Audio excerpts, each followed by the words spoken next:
应渊帝君，之前的事是我有眼不识泰山，我哪知道这颜淡小仙子竟然是您宫中的仙士。无妨。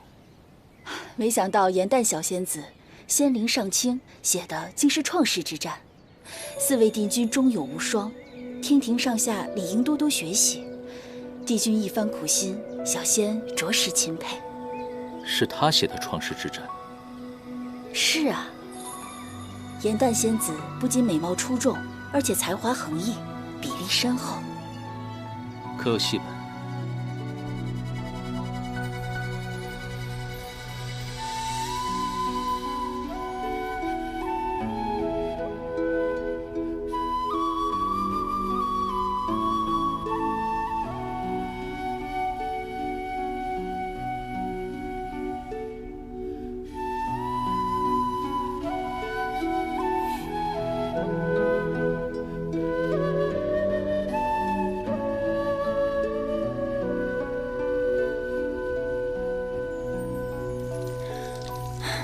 创世之战距离现在已经万年之久了，这史料都没有当年的地形图，还有战况的记载。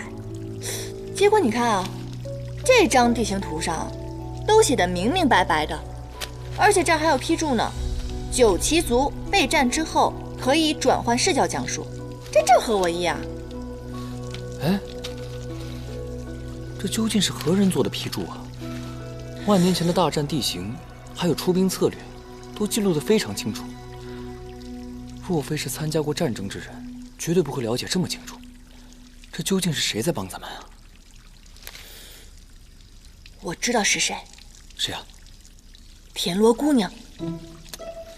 是真的，我在戏本上看到的。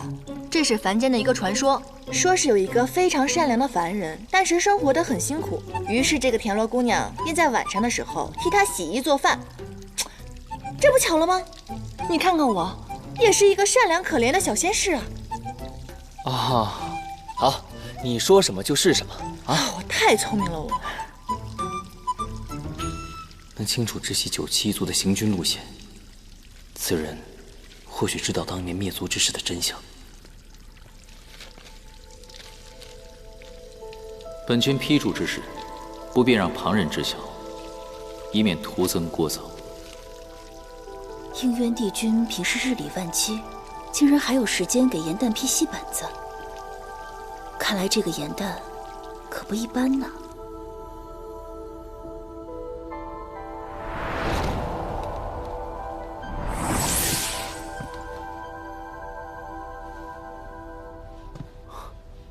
哇，如此华贵的宫殿，怎么说也该是位居上仙吧？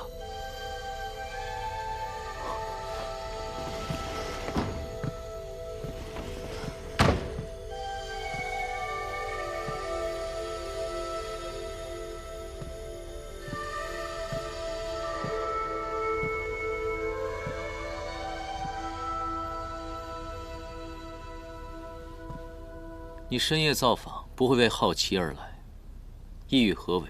不妨直言。你好心为西文批注，却不想让我看到你的面目，难不成你有什么秘密？喂，别那么小气嘛！我只想知道，你到底是谁？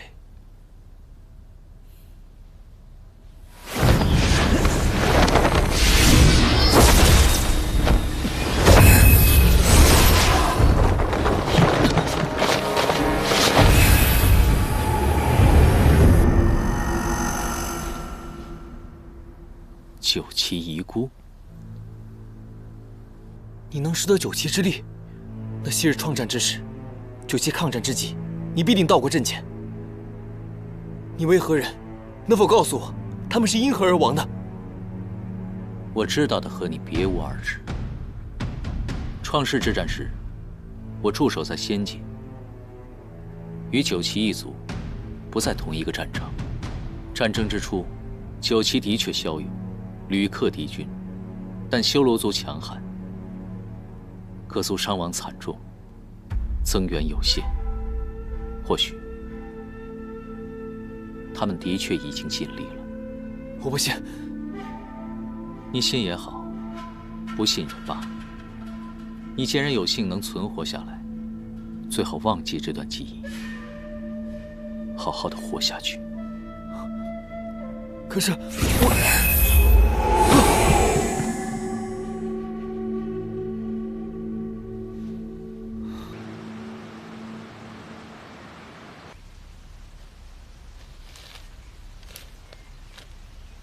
应渊帝君看着满是废墟与尸骸的海边，发现一只乌龟从尸骸中爬出。应渊帝君微微一笑，施出仙法，将乌龟翻转了过来。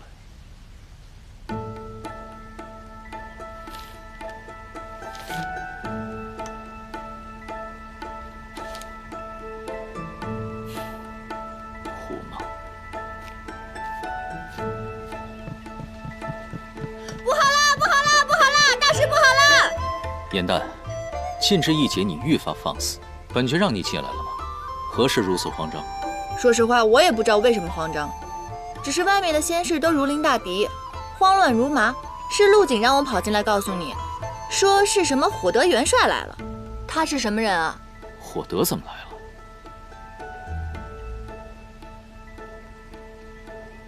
帮我！啊？还有谁？应元小儿，给我出来！昔日亲口承诺，只要是本帅打赢了，便将自铸的兵书双手奉上。上次评论，本帅发挥失常，略输一筹。今日重新比过，大丈夫言而有信。谁要是躲在屋子里装聋作哑，谁就是胆小怕事的懦夫。老元帅，今年已经比了10次了，每次比武，偃虚天宫都被打成废墟。再来一次，仙界可真拨不出经费了。何况帝君近日政务繁忙。少跟我摆帝君的架子！想当初本帅和帝尊驰骋四海的时候，他还连剑都舞不动呢。应元君，应元君，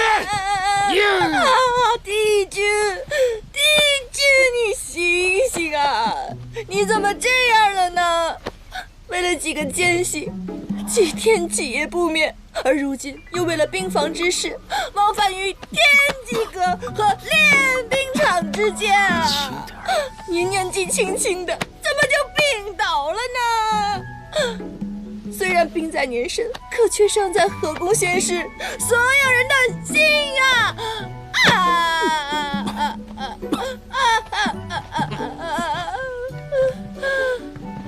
醒醒，醒醒！火德元帅，元帅，许久不见，风采依旧啊。只是本君抱病在身，无法起身相迎。应元君向来身体健壮，怎么那么巧突然病了？回火德元帅，天一说是操劳过度，又邪风入体，若不好好休养的话，恐怕要伤到元神了。何时能好啊？10天半个月。那是不可能的。天一说了，操劳、体虚、易累，伤及根本，这一切10天半个月是不可能好的，最起码要1年半载。应元君何时身边多了一个这么聪明忠心的小仙士，口舌还如此伶俐呀？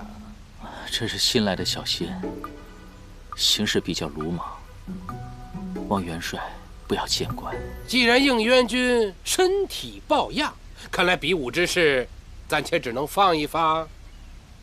谢元帅，待本君好了之后，必登门赴约。哼！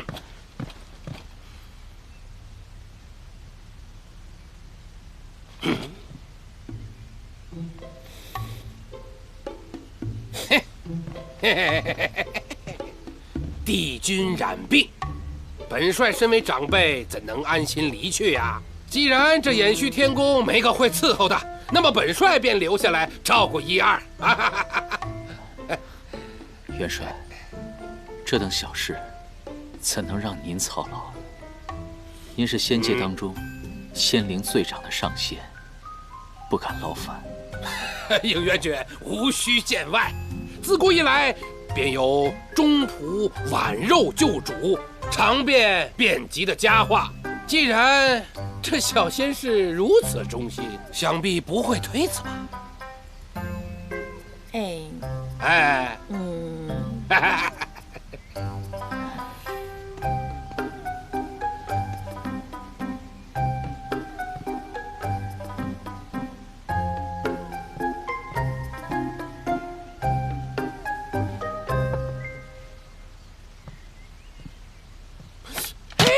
应元君身体如此虚弱，饮食之事怎能自己劳神？你喂，哦。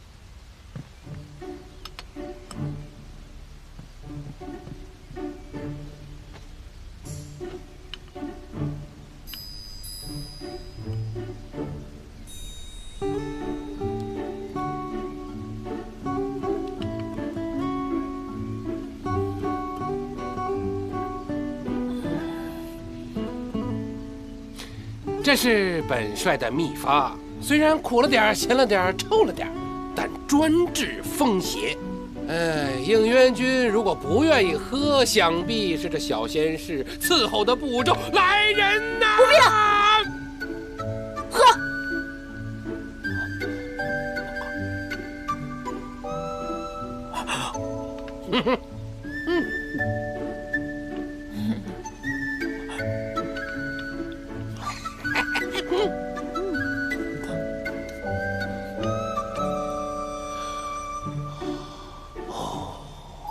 身弱体虚之人不能荤腥，如此美味的灵鸡腿，只能是本帅代为享用了。哇哦！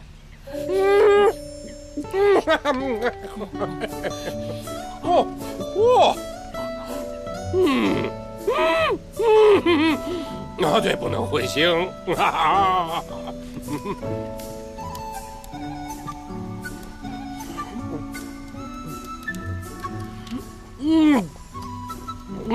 这可是小仙士亲手烧的暖炉，应元君如果不接，恐怕嫌这小仙士伺候的不周啊！来人，接。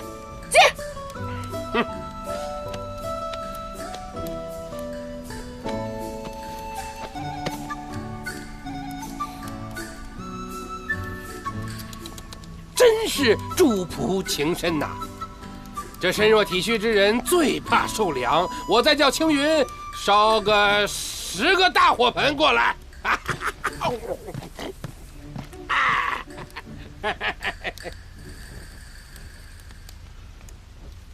帝君，你还好吧？你觉得呢？哦。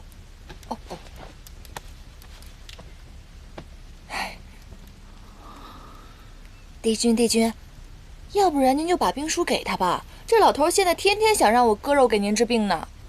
不可能。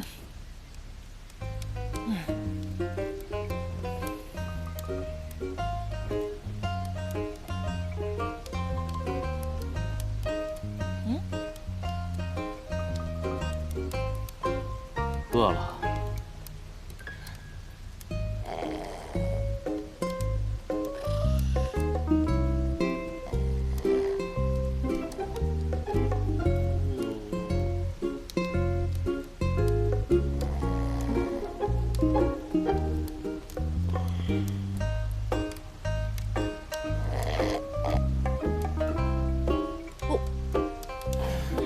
抱歉啊。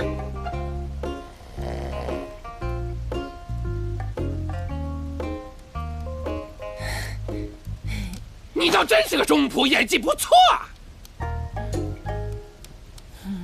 伺候不周，致使帝君染病，罪其一；言行失礼，唐突本帅，罪其二；明知帝君身染重病，暗为有幸之物，罪其三。依照天条，应元君，天条你最熟悉，该怎么发呀？逐出偃虚天宫，回玄心崖喂鱼。喂鱼？如若汇报天法处，最起码天星台80雷霆鞭，费半数修为。哇，你这个老头心肠怎么这么歹毒啊？就冲你这句话，再加20鞭。哦，够了。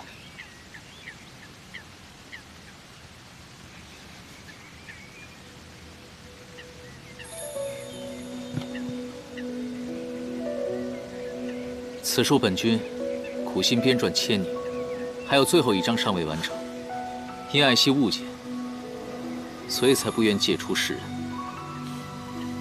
元帅与我比武数十次，想必是求学若渴。此书万望爱惜。本帅问你借书，那是看得起你。帝尊见了本帅，亦是尊老敬老。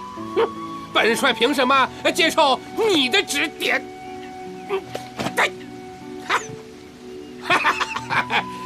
？6届第一的应元军不过如此。今天我火德元帅赢了。还火德元帅，我看就是一只花公鸡。帝君，他对你的兵法兵书根本就没有兴趣。他之所以这么费尽心思的想得到这本书，就是想向众仙证明他比你强。他这么肆意践踏你的心血，你能咽得下这口气吗？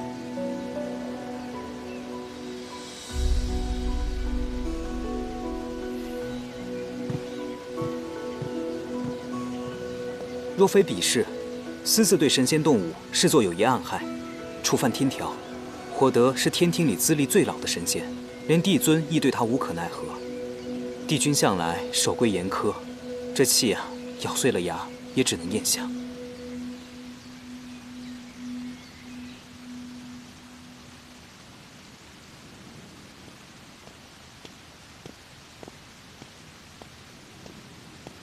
帝君，这是要去哪儿啊？你这深更半夜的不去排戏，在这里晃什么呢？哦，那你帝君深更半夜的，这是要去哪儿啊？好吧，用我小人之心夺一下你君子之腹，我掐指这么一算，你是要去火德元帅宫里挟私报复吧？哼，没说话。看来我是猜对了。哎，堂堂的君子啊，这骨子里跟我一样是个小人，却不敢承认。当君子有好名声、好前途、好人缘，可唯一不好的就是受了气还得挤出笑脸。而当小人，百害唯有一利，那就是过得好。帝君意下如何？自作聪明，还不跟上？刺激！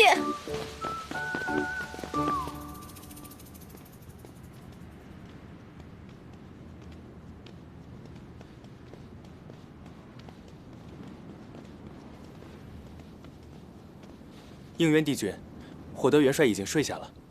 那就让他醒醒。应元帝君，此事不妥吧？这有何不妥？我们偃虚天宫新制的灵鸡腿，正好想请老元帅尝尝鲜呢。应元帝君，应元帝君，元帅他只是发糊涂了，得罪了您，您大人有大量，别往心里去啊。他只是个老小孩罢了。应元帝君，帝君，应元帝君，应元帝君。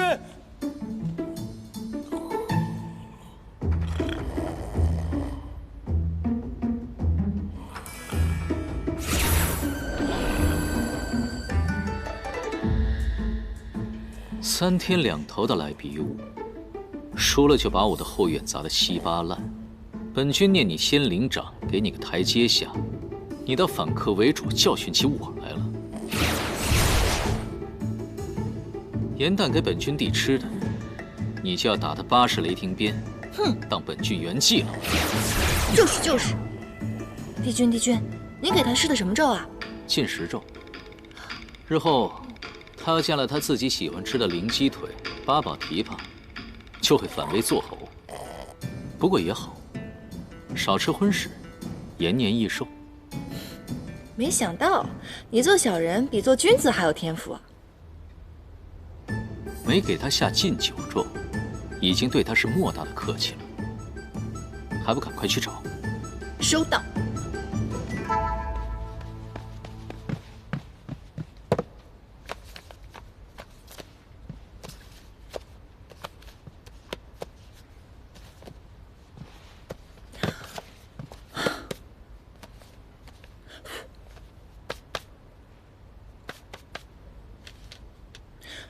这不是番规军和我一起破的玲珑棋局吗？原来这兵书是以棋局为喻，暗合兵法。不对，这兵书毁了，那我这些天吃的苦不就白吃了吗？找到了。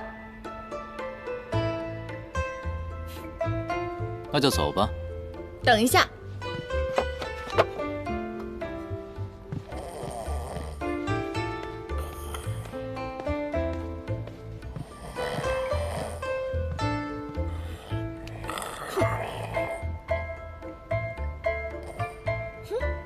这本书也算是借过了，走吧。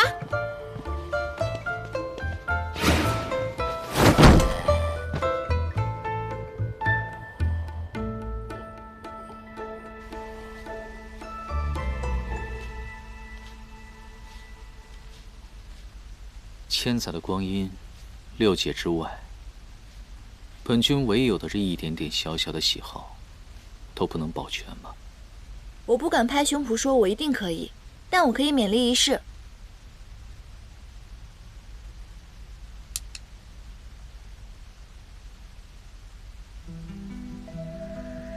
你竟然能记得？当小仙的本分嘛。若兵书能卖的话，要5分成。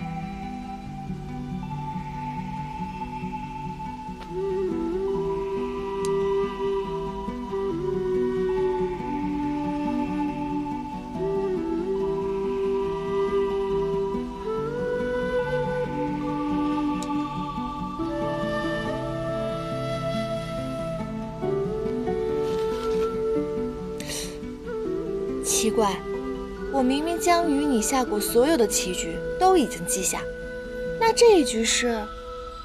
这就是未完结的最后一章，无论何解都为何棋，乃4界循环。若以兵法论，是为拉锯战。这些年踏遍6界，寻访仙界凡间无数棋圣，终不得其解。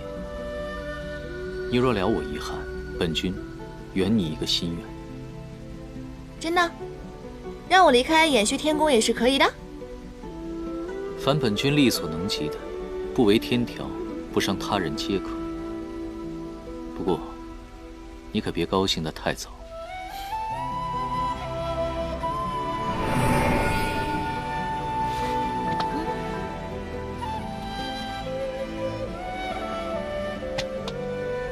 这看似白子是占优势，可若贸然消劫的话，便会自损16子。如若白子不自损，那么黑子也无法攻出。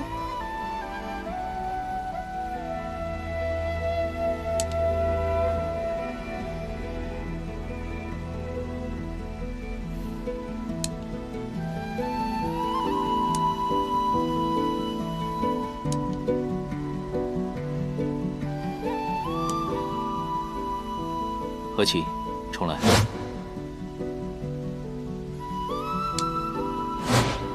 再来。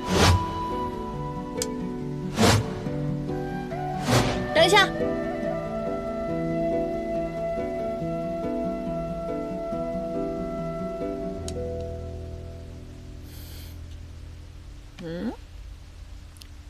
一子半指茶，白棋胜了。我赢了。本君说到做到。既然答应过你的事情，就让你回旋新崖。回旋新崖？刚才不是你自己说的吗？只要你力所能及的事情，你都能做到。还以为你的决心有多坚决呢。帝君的允诺也很值钱的。你可以多考虑几日。本君门下无徒，法器众多。我已经考虑好了。之前我陪你看过一次星星，你也陪我看一次星星吧。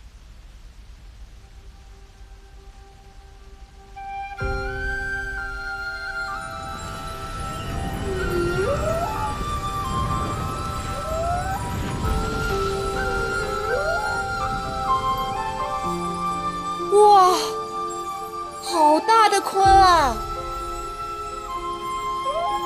说好了。放心，此事天知地知，你知我知，绝不外传。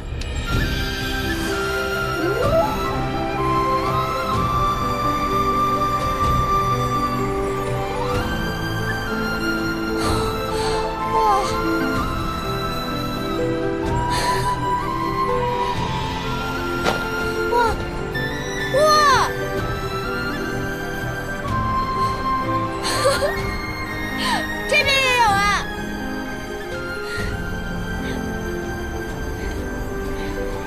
有了帝君的允诺，想要什么都唾手可得，你却用来换这个。你若勤勉修习，日后便可参加晋升贺典，也就不用这样偷偷摸摸的。我找对了靠山，一样可以看到美景啊，而且还是独一份的，这多划算！那你可要报警了。你要干嘛？你别乱来啊！现在可就由不得你了。你这小人，加速都不跟我说一声。手。谁想抱你啊？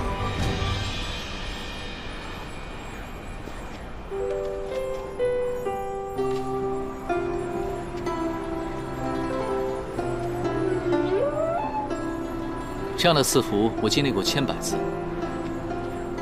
直到今日，才知美景更胜银河。一点点仙力，就可以让人如此快乐。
给谁的？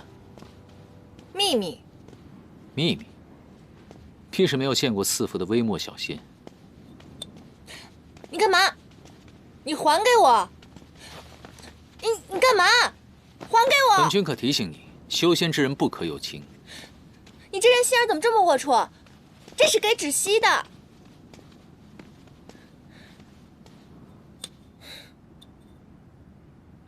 你们神仙可真是太奇怪了。天庭既然不让有情，那像那些去凡间历难的仙官，那帝尊肯定管不了他们了。等以后我下了凡，情劫本就是历难的一部分。知晓情爱之苦，放下执念，才能无欲无求，只求苍生。本君劝你，最好不要自讨苦吃。你动过情吗？自然没有。那你怎么知道是甜的还是苦的？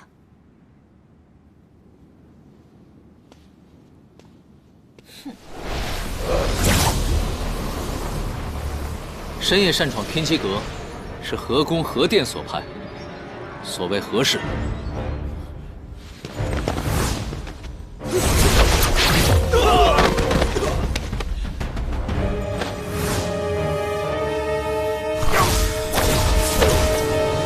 哇！他们自尽了。他们不会是魔族派来入侵的吧？不必担心，我自有安排。没吓着你吧？我没事儿。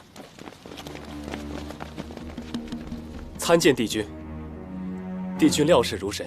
前日宫室被捕获的魔族奸细投诚招供，交出魔界兵防图的假消息，投诚是假，为我们除祸是真。人心难测，他们自然是心机。若要一一排查思玄所用无双镜画出的通道，彻查在仙界潜伏的内应，几日是查不出来的。他们既然选择自己动手，那定会清楚利落，永绝后患。各宫可还安稳？一切按帝君调度，叛军一与各宫奸细接触，便会被绞杀。各宫暂无动荡。这3人应该是来偷取魔界的兵防图。既然已经收网，那你们随本君去玉清宫上禀。是。桓钦还在魔界巡查，吾借封赏魔界之由，让邪神玄香上仙界一趟，吾倒要看看，他是否真的没有反叛之意。此次魔界已派300叛军窃取兵房图杀人灭口，贼子以尽数羁押，思玄以无双镜破解了结界已封。只是，天魔结界，乃是上世元尊冉青的元神所化，时间久远。若是魔界存心破之，迟早会找到新的破口，对吧？没错。修补元尊的结界，绝非易事。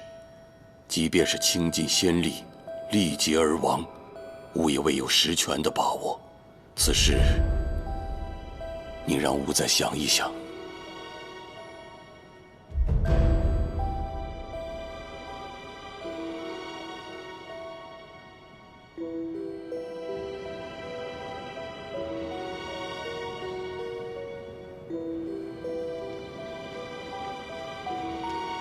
结界之事解决之前，你将天兵天将调整至临战状态，一定要防患于未然，防止魔族的进攻。应元君，这仙界的上仙之，这是何人？严旦。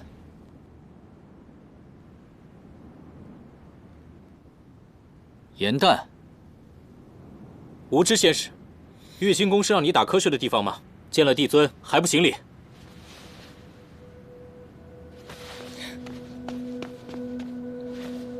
拜见帝尊，小仙是延续天宫的仙士，名叫严旦。严旦，是你赐名的那株四叶汉丹？啊，是的，帝尊。他如今在延续天宫服侍，上次因抓捕魔族奸细有功。今日降服魔族奸细时，他亦在侧，因而天兵将他带来了玉清宫，以备帝尊问话。严旦，处在这里做什么？还不回宫？哦，好的，好的。严旦祝帝尊一生平安，天寿未央。严旦告退。站住！你有功啊。为什么要急着走？吾要赏你。不过，此时到了仙界宵禁时分了吧？应元君出入天机阁是要处理兵事，你呢？一个低阶仙士，为什么要去天机阁？小仙。应元君，吾记得你的仙士甚少，只有青云和陆景吧？此女化为人身之时，你救过她一命，现在又在你的延续天宫伺候，倒是有些机缘。如此趣事，怎么不跟吾说一说？帝尊，仙士调配本来就是微末小事。仙神不得有情，这是上世元尊陨灭之时定下的天条。此女若是对你动情，便是在挑战天罡。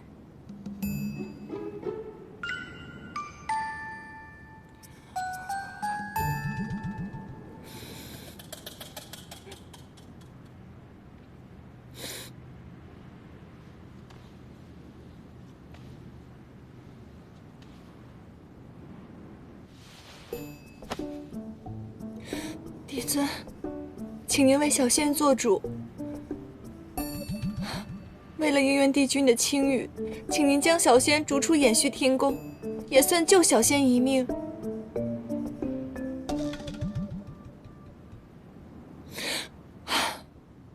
小仙原本是玄心崖一个无忧无虑的小仙使，奈何突然有一日碰见了应元帝君，他欺负我仙鬼，小仙一时激愤，便上前斥责，责怪应元帝君不该欺辱天庭神兽。奈何应元帝君堂堂的一个帝君啊，如此心胸狭隘，为了掩盖自己的罪行，便把小仙调入了延续天宫，开始实施疯狂的报复。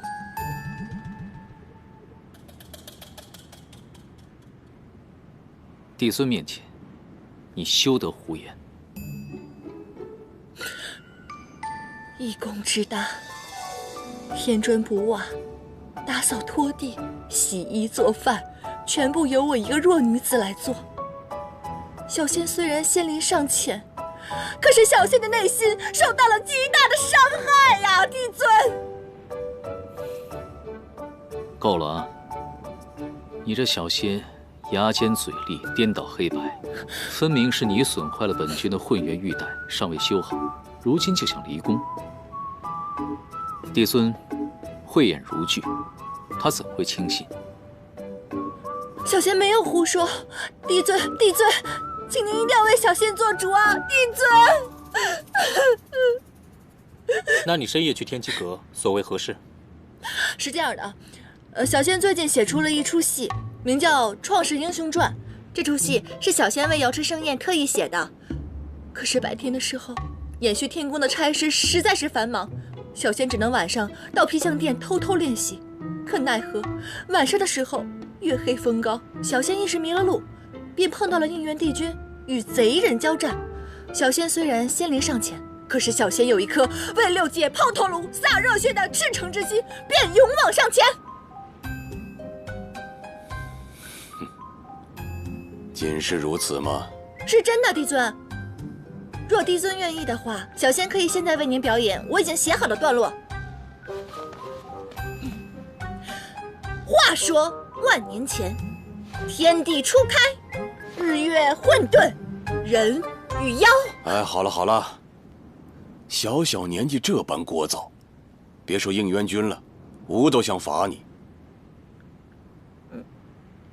先是严旦，违反宵禁，殿前失仪，罚用灵书笔抄天条100遍，限明日午时上呈凌霄殿。是。有错当罚，有功当赏，小仙一定会抄写天条天规的。那这仙器灵书笔是不是可以赠予小仙啊？应元君，勿忘了思玄的前车之鉴和天条的情戒。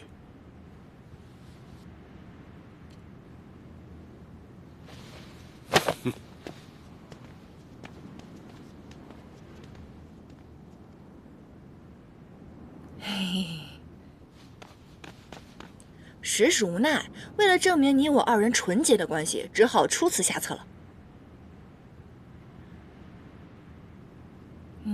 刚刚帝尊说的思玄，不是妙法阁的前掌事吗？你跟他什么关系啊？他现在人在哪儿呢？说来听听嘛。值不值得，帝君日后便知。情有心生，帝君难道无心吗？帝君想什么呢？说来听听，分享一下。回宫。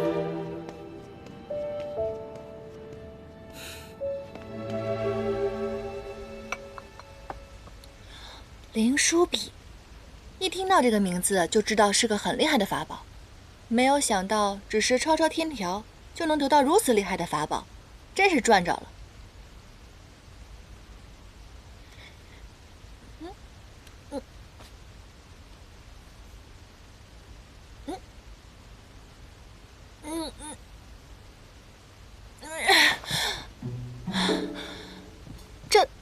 这笔怎么回事儿？欠砸了吧？这个灵书笔重达1000斤，无法靠仙力御物抄写，只能用苦力了。不到10夜，你这胳膊就报废了。好歹也是堂堂6界的帝尊，怎么心思如此歹毒？燕丹，不可编排帝尊。玉清宫里严刑无状，帝尊没送你去天星台，这已经是宽仁。哎，我看你现在是过河拆桥，狼心狗肺，难道你没有看出来吗？帝尊也看出来了，我们两个暗通款曲。要不是我演技好，我们两个现在已经在天星台等着受罚了。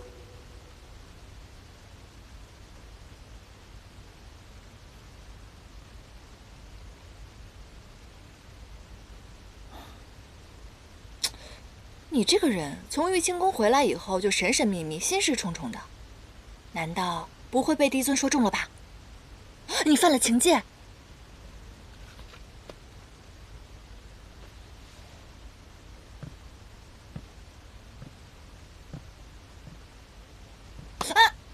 活够了。哦，难道是你跟思璇？是我杀了他。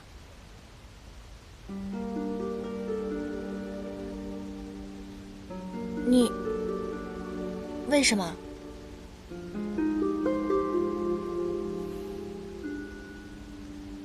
他犯了情戒，天刑台上是我处决了他。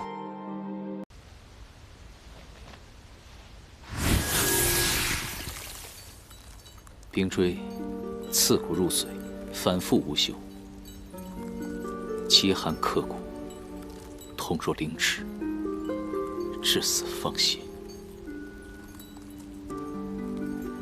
思璇在妙法阁当差数千年，多少上仙的法器都是出自他的手。他对再卑微的仙士都是柔声细语，关怀倍加。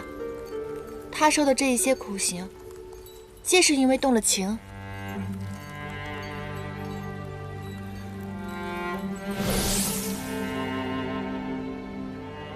天条是修仙成神之本，不容例外，也不容打破。无论是人还是神，都会有七情六欲，可天庭的规定不让神仙动情，这就违背了天性。我问你，如果有一天我动了情，可是我没有伤害任何人，我也没有做错任何事情，你会杀了我吗？应渊，从今往后，定要以你的母亲为戒，谁若犯戒，你也要亲手处置，这是你的职责，也是你的罪孽。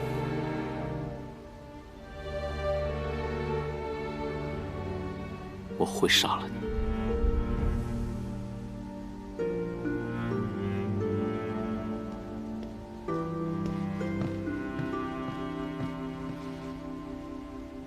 帝君，天兵处众将皆已到齐，正在院中等候。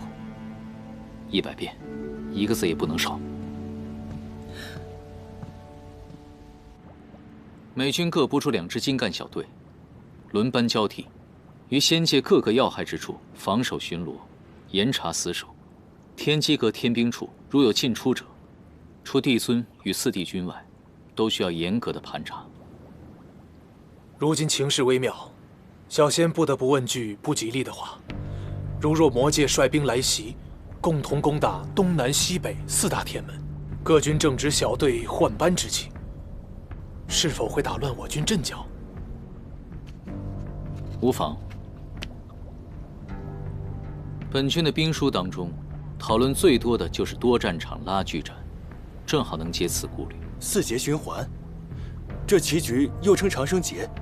听闻帝君带着此局上下求索近千年无人可解，不知是哪位上仙竟将此局给破了。有朝一日，他要是获封上仙了，那仙界岂不是聒噪极了？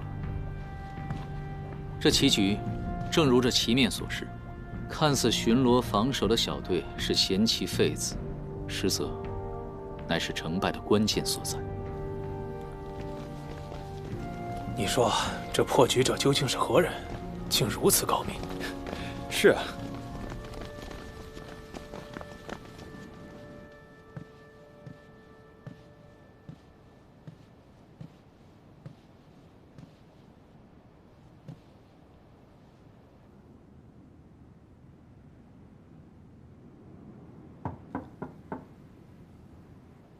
严旦，抄好了吗？你要是求本军帮忙的话，看在你忠心护主的份上，本军可以帮你抄10遍天条。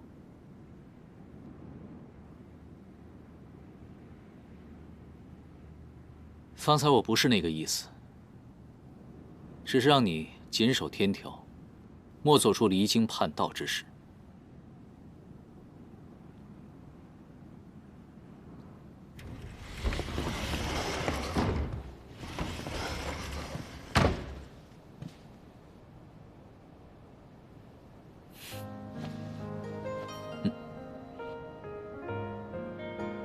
本君可真是想多了呀！以你的懒，再给你几万年也修不到上仙，连灵书笔都敢要，也不怕把牙给崩了。没规没矩，连个睡觉的样子都没有。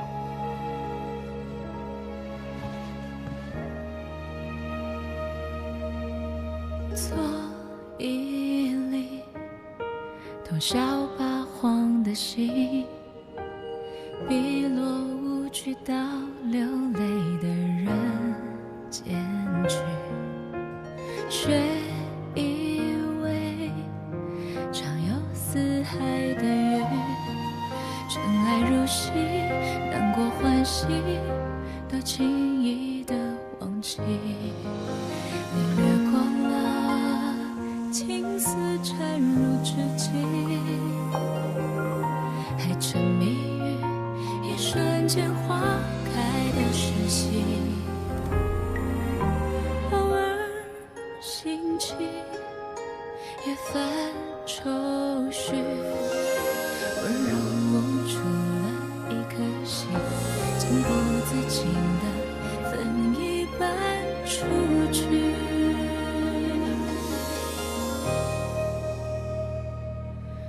都怪时光风絮，红尘沙里吹向你，心字涌入潮汐，频频万击，情之所起，只怕眼角泪滴一次溶掉你背影。我的痴情，我的誓语，一次看懂万物飘萍，而后轨迹都偏向你。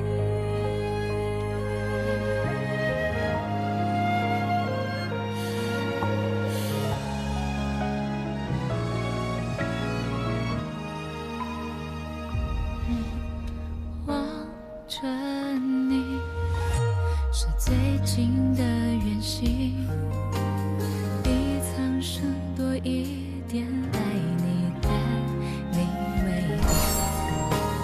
离开你，像奔走在原地，云之缝隙，不断涟漪，是最坏的事情。你掠过了青丝缠入指尖，也迷失在那些不堪一击。流水东去，一往唏嘘，看温柔无助半颗心，还不自禁的一并交出去。都怪时光风絮，红尘沙里吹向你。九重天还真没有谁的字写得比你更丑。频频问起，情之所起，只怕眼角泪滴一次溶掉你背影。我的痴情，我的誓语，我的全部都偏向你。数着春秋来去，一往而深，向你前行。美在沉香人迹，尘埃落地，仍有期许。听闻良辰佳句，两人美景总相依。风凉半醒，冰声一地，不妨似雨大梦不醒。就往浮云皱皱。100遍天条。哎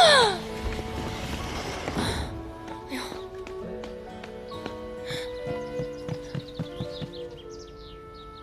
啊！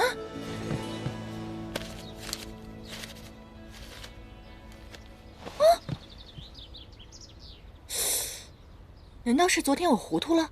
糊涂当中抄完的？还是又是那位仗义的田螺姑娘出手相助了？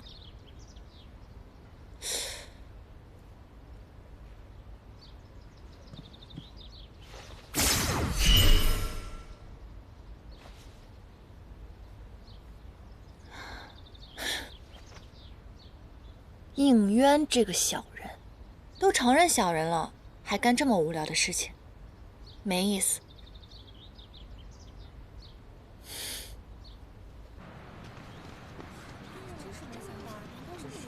严旦今时不同往日，一日更比一日厉害，我看了都替他开心。严旦没进衍虚天宫之前啊，不知道是谁说他只有靠别人的命呢。谁能想严旦后来者居上，日后恐怕芷溪得靠着严旦了。芷溪啊，就是个绣花枕头，严旦才是双生莲中的强者。这些话是谁和你们说的？此次肃清仙界，衍虚天宫仙士严旦扮作妙法阁副掌事，除奸除魔有功。天机阁外为保仙界机要，助清离帝君应渊，剿灭魔族乱党，忠勇可嘉。吾特赐灵书笔一支，可为仙官仙士表率。原来整个天宫都已知晓我的无能了。芷溪，我们不是那个意思。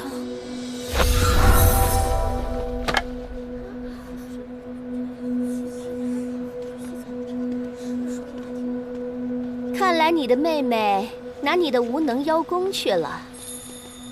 你堂堂一个副掌事，居然要靠一个仙士来救。你妹妹在帝尊面前邀功请赏，与自己的跟班编排你的无能，你还真是不辜负我的期望，把我妙法阁的脸都丢尽。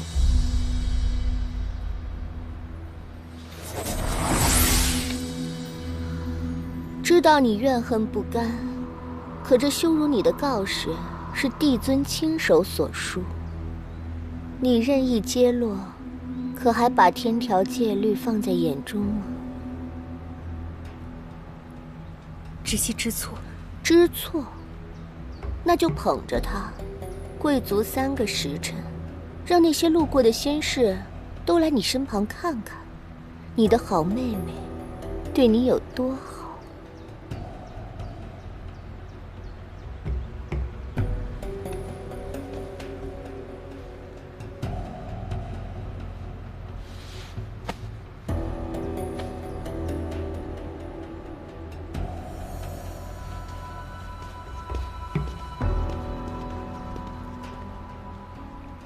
芷溪仙官，那些混账话都是平日里开玩笑说的，您千万别往心里去。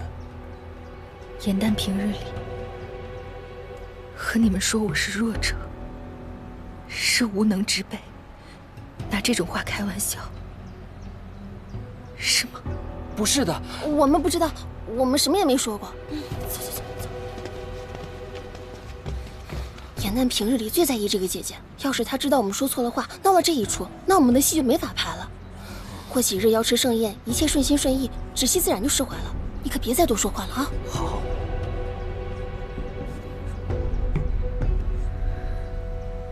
原来我对你的种种，在你看来不过是玩笑罢了。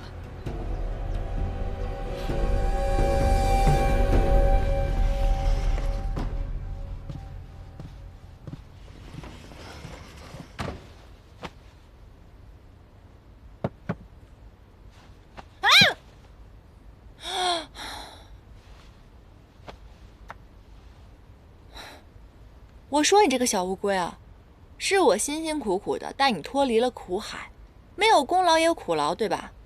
你现在已经是一只大龟了，你能不能稍微的体谅一下你的恩公，不要乱跑了，好不好？你干嘛？你怎么了？你是不是体内燥热？要不然我给你扎几针。你在说什么呀？我是一个汉旦，我听不懂你的龟言龟语。哎，算了算了，我还是让黑土来治你。你们这些水族小弟都一个德行，明明该你们哄我，每次都让我去哄你们。算了，能力越大，责任越大。于墨，于墨，你果然在这儿。说好了一起吃夜宵，你喝什么呢？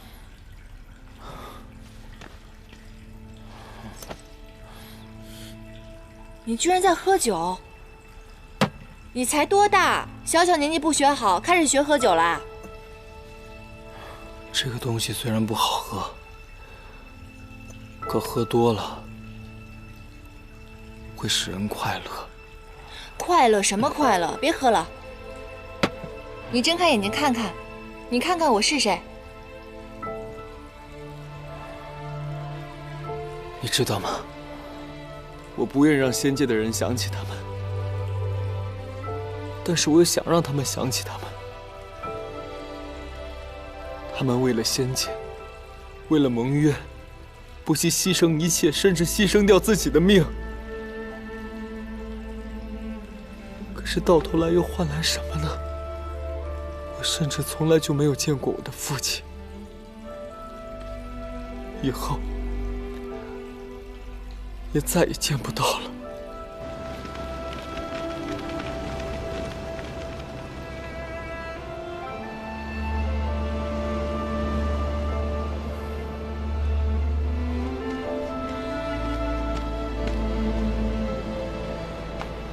孙浩，按照战前所约定，神族、仙族的援军早在3日前就该带着粮食与补给赶到。可如今，我等仙力虽不可与舍身取义的冉青元尊并论，但也绝非胆小鼠辈。唯与封邑修书，血战至死，亦不足取。孩子会知道，爹娘为他创造了一个幸福、安稳的世界。可我担心的是，同盟军中有人故意存心消耗我们九旗族的实力。若世上没有九旗族，便少了一族跟他们争功邀赏，战局凶险，须得全神贯注。我实在无暇考虑这些狡诈谋私之人的想法。为防不测，我已派人传话于北冥仙君，请求他带着孩子暂且离开战场。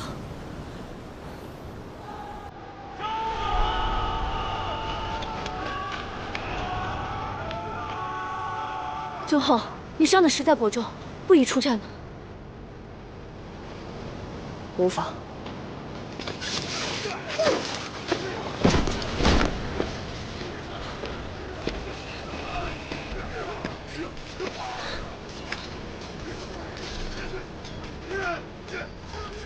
仙君，战事危急，恳求您照顾好我的孩儿，儿臣必定铭恩于心，永世不忘。什么？全族皆灭？那九旗族的龙尊和尊后都没能救下来吗？修罗族强悍，援军扑了个空，待赶到之时，只剩下尸体了。九旗一族何等骁勇善战，怎么可能会全军覆没呢？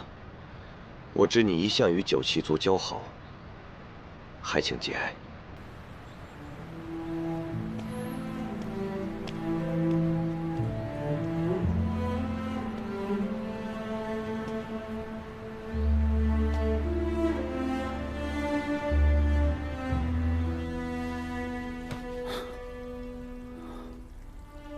仙君一直告诉我，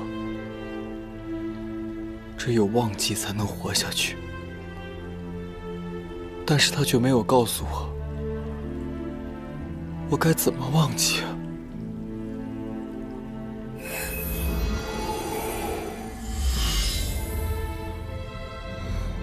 你是？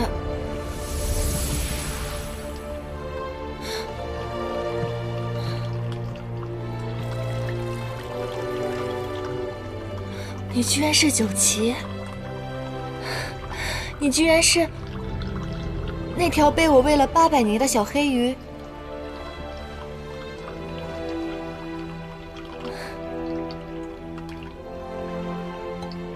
于墨，你放心吧，既然我能把你养大，以后我也会尽心尽力的负责到底的。虽然天上确实很无聊又很严肃，但是也有很多温暖和快乐在。从此以后，你不仅有北冥仙君，还有我陪着你，你不再是孤单一个人了。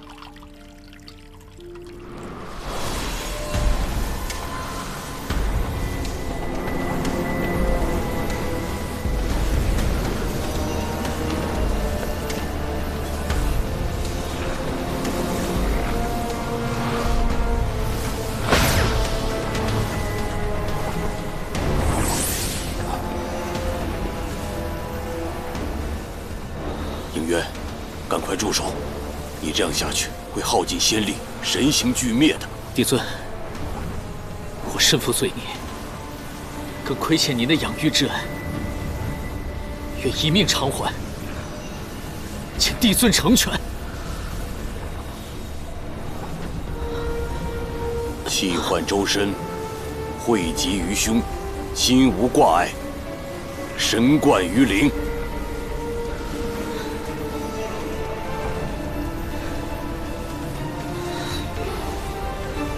修齐天机，再塑昆仑。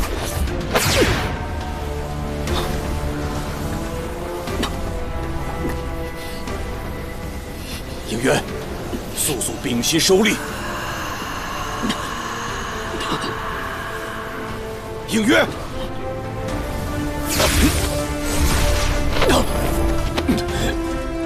应渊。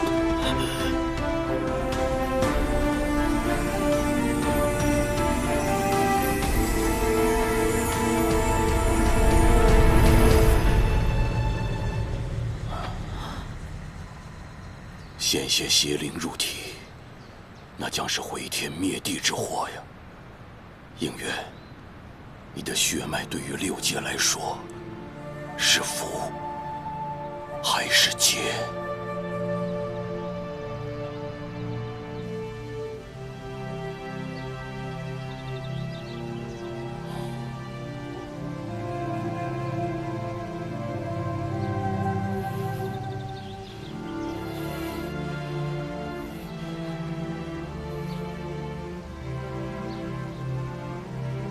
你醒了。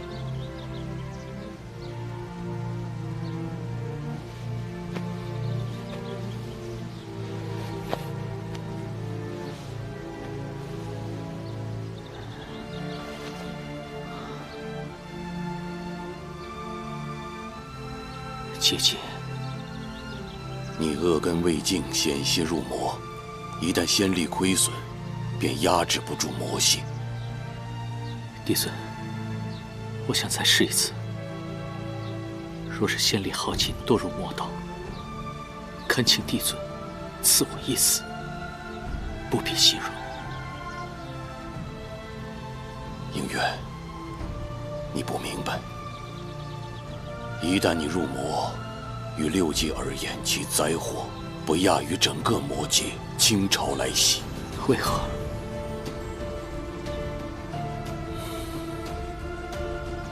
帝尊，不知为何，每次徘徊在入魔边缘时，总会乱梦不断，梦里总会出现一些未曾经历过的画面，仿佛是在上古时。住口！倘若有朝一日，六界不再有隐患，你恶根尽除，吾会将答案告诉你的。应渊，吾已将元神注入你仙灵之中，你要摒除杂念，不可有私。如若不然，你就是千古罪人。是。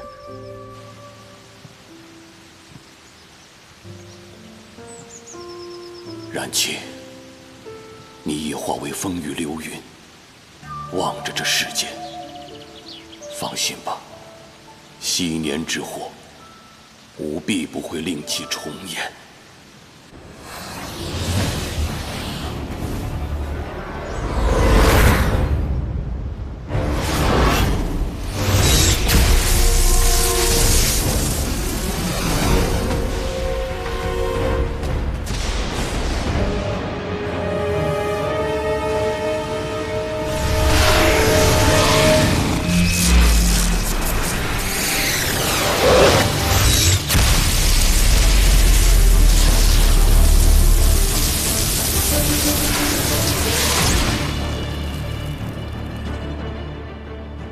时候了，该动手了。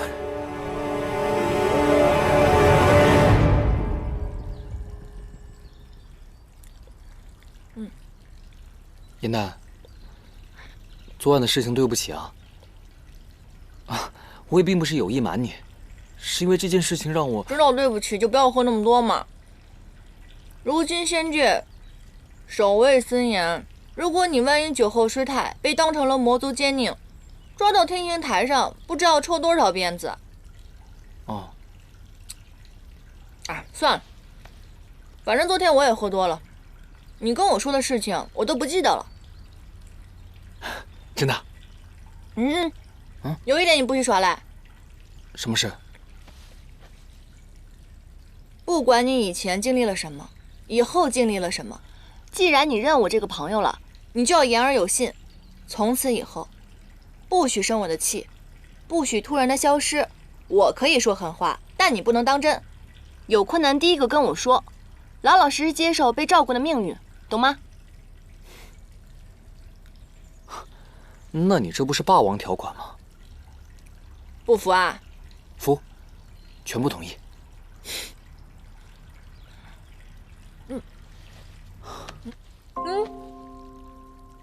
严丹，我真的要谢谢你。在遇到你之前，我的生命当中是一片漆黑的，只有遇到你，让我生命当中才出现了光亮，而且是唯一的光亮，让漆黑变得有意义，让光亮也有了意义。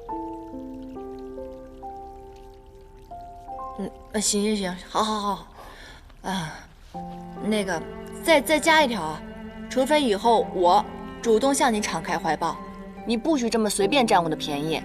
占便宜？你知不知道，像你这样搂搂抱抱的，是要上天刑台的啊？真的？记住了啊，下不为例。啊。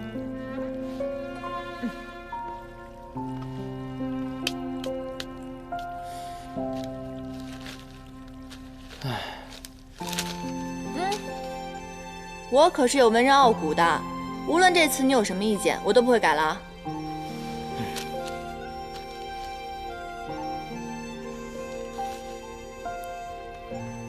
火光中唯余九岐一族的呐喊与奋战声，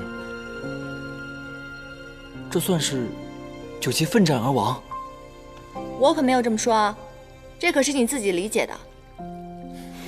接下来我就该转换视角讲述了。就从伴随着4大帝君征战的冀都星君桓钦的视角开始讲述。对了，最重要的我给忘了。你怎么把他给带出门了？他现在叛逆期，我每次回去的时候都看见他疯狂地往窗外爬，我都不知道他怎么了，饭也不吃，针也不给扎的。你跟他同为水族，他跟你格外的亲近。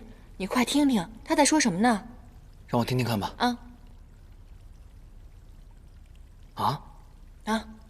他说应渊整日到你的房间去翻他，他在仙界一刻也待不下去了，他想要自由，宁愿饿死。这私放仙兽下凡界，这违反天条啊！那怎么办？那就违反天条呗，总不能看着他在我屋子里绝食而亡吧？可你方才说过守卫森严啊。就算守卫森严，只要有掩虚天宫的腰牌，谁敢阻我？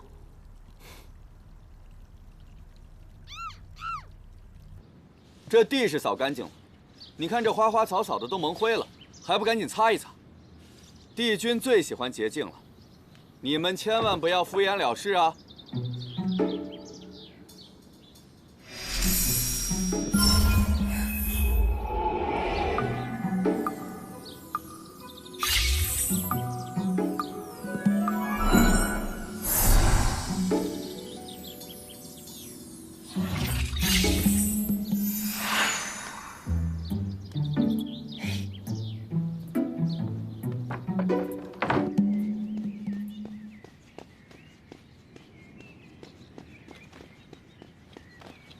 站住！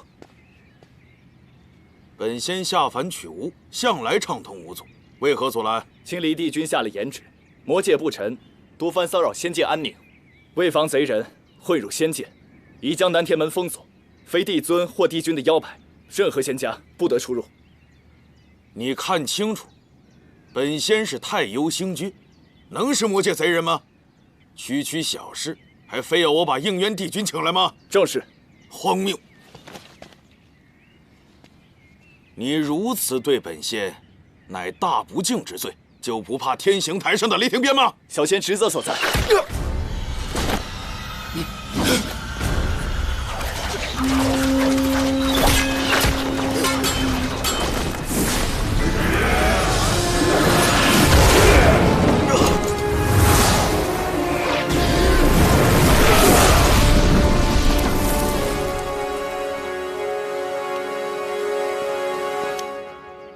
帝君，剑上有信。这帮魔族奸佞简直是胆大包天，罔顾仙界严律。你说他们就不怕帝尊的雷霆之怒吗？自然不怕。邪神玄香已经开始公然造反。帝君，这先锋队兵分两路，一支小队已然闯入，看他们这方向，正是朝掩虚天宫去的。速称帝尊亲远。是，快去。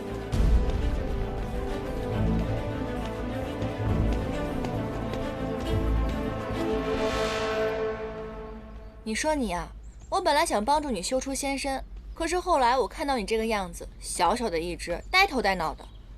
你说你这样要到了凡间，万一掉到了菜市场，可就不止翻身这么简单的事儿了。况且你我也没有什么信物，到了凡间，我怎么跟你相认啊？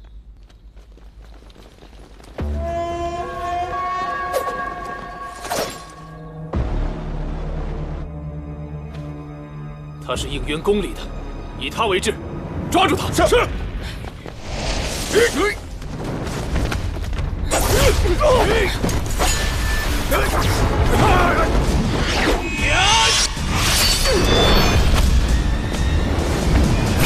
且慢！这位魔族小哥，你看是不是有误会啊？我跟那应渊君根本就不熟，你拿我当人质也没什么用嘛。而且我听闻，这个应渊君重新调整了仙界的兵防，若是你此刻强行攻入的话，怕是会掉入陷阱。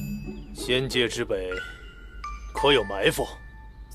当然有，从此处到仙界之北，埋伏着数万天兵天将。这位魔族小哥，你要去哪儿啊？是寒月宫啊，还是碧螺殿？不如我带你去吧。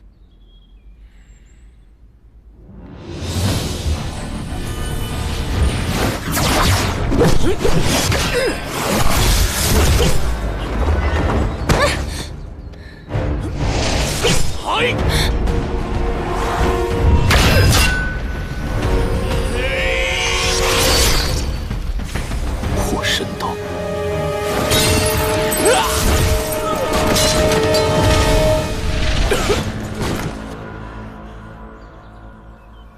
帝君，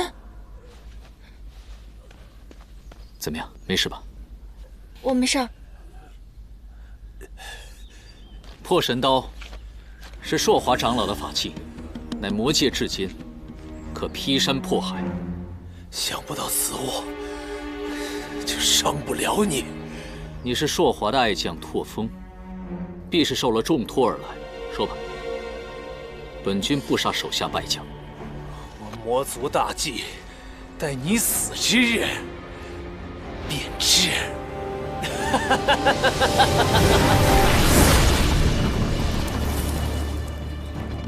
他们对自己下了陨身咒，敢做如此牺牲，到底要用这破神刀图谋什么？别管图谋什么了，他们已经败了。你身上的伤，无妨。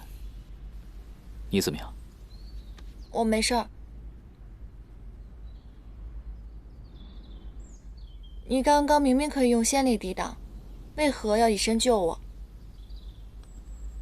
这个破神刀魔力太盛，可破仙法。本君只是不想看到你被劈成两半。这么说还算你有点良心。你要不要去天医馆看看？万一那刀上有毒可怎么办？过早。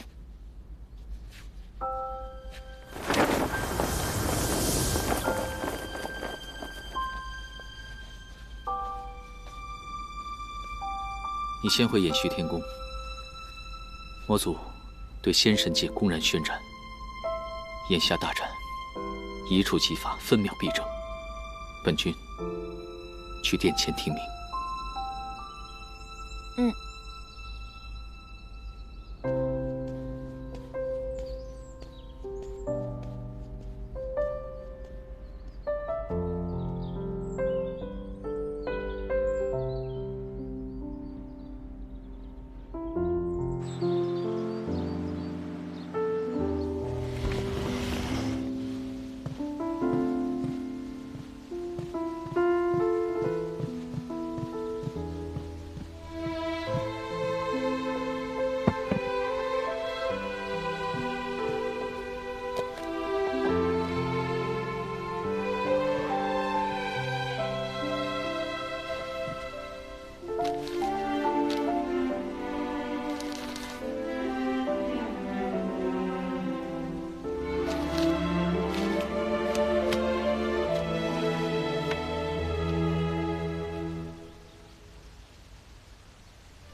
还晓得送伤药呢，算你有点良心。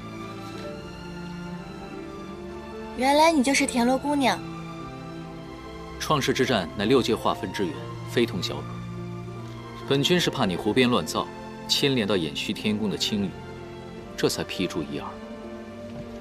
瑶池盛宴表演的时候，你一定要来哦，我还给你署名了呢。哦。虽然给你署的名是田螺姑娘，记得哦。抱歉，我帮你包扎吧。本君自己来。没关系，我来吧。我说了，本君自己来。别跟我客气了。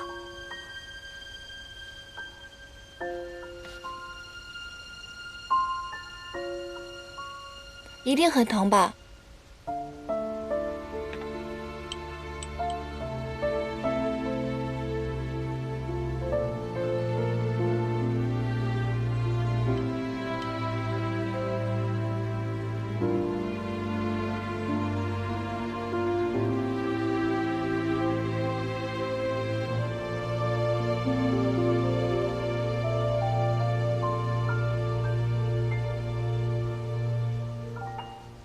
我看了你的成稿，颇有想法。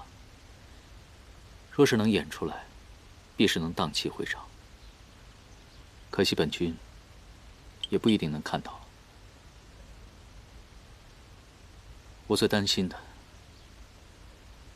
发生了。方才南天门附近，你刚刚遇到的正是魔族的先锋队。邪神已经公然开始宣战，联合妖冥2界，意图推翻9重天。仙界使者陶子期已经被他们杀了，来祭旗。桓清刚刚来信提醒帝尊，妖魔冥3界已经备了100万雄兵，随时进攻。他正潜伏在魔界，随时等待接应。2个时辰之后，我便要率军出征。你是6界的第1战神，你肯定没问题的。刚刚外面那些魔兵魔将，被你一招就制服了。要不是因为你要保护我这个小仙士，谁能伤得了你呢？但愿如此吧。若是我能平安归来，我定会好好欣赏你这出《创世英雄传》。但是你要记住，本君走后，你不可懈怠。回来之后呢，我要好好检查你的修为，知道了吗？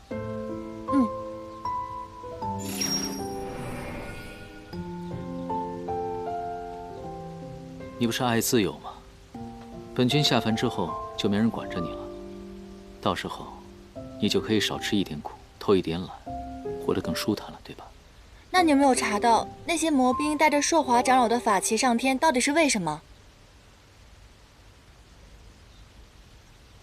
他们挟持你的时候，透露过所行的目的吗？我就记得他们要去仙界的北面，可是具体的位置我没有套出来。仙界北面，既无神器仙药，也并没有藏兵部署，甚至连仙兽法籍都没有。去做什么呢？破神刀也破不了结界。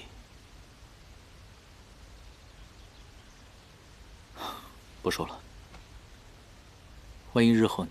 没有万一，你那么厉害，一定没问题的。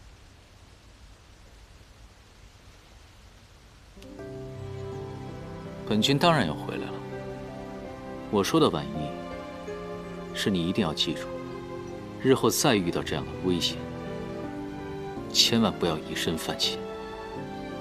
这把破神刀利器极重，若是挨上一刀的话，那便会仙灵俱碎。记住了吗？本君守护6界本来就是责任，你只要保护好自己。还挺有自信的。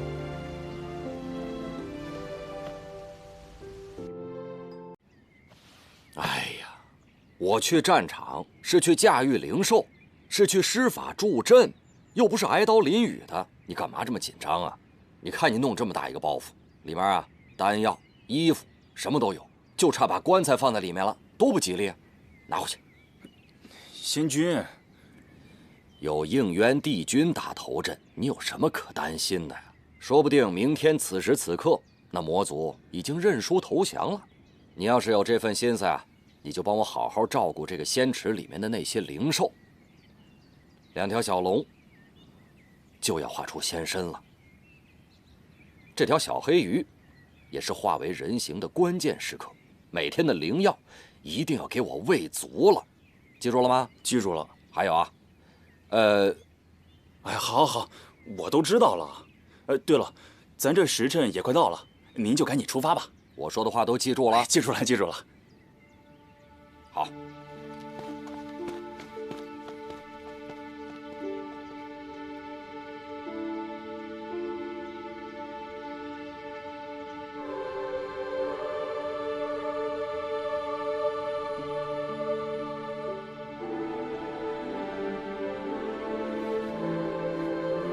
参见帝尊。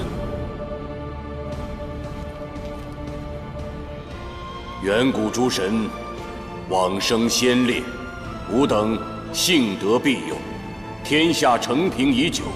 然魑魅魍魉之辈重启兵祸，阴阳不可乱，乾坤不可转。今吾令东极青离帝君应渊领兵，天极子虚帝君昭圣，越极赤翼帝君弯月，原始长生大帝，冀都星君还钦，北冥仙君辅佐，率天兵100万。此次兵锋所指，必要敌清6界。4大帝君曾助吾创世，此战必铲除贼佞，再迎祥和。有神享之，永随6界；有神享之，永随6界；有神享之，永随6界；有神享之，永随6界。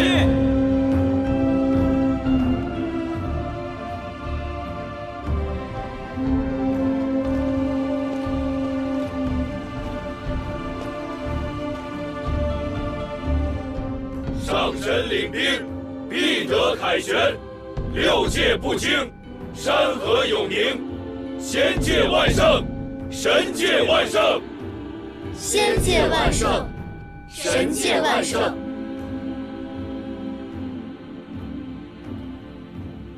仙界之美，乃天魔结界最薄弱之处。难道他们是想……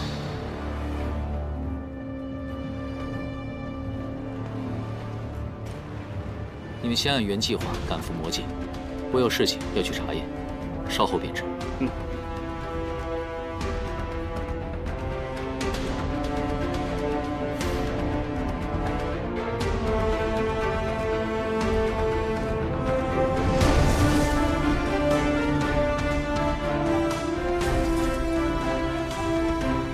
众将士，出发！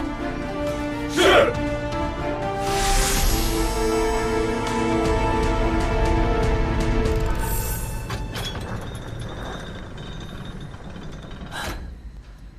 还好天兵天将征战去了，守卫松懈。这神庙一直以来由我们鲛人族守卫，如若私自带人潜入，可是要违反天条的。被发现了，自然违反天条。这深更半夜的，怎么可能有人看到？你要欺负就找流星骑去，这万一要闹出什么风波，我会被弄死的。哎，没关系，不会让你受牵连的。天塌下来，我和严蛋顶着。走走走，走。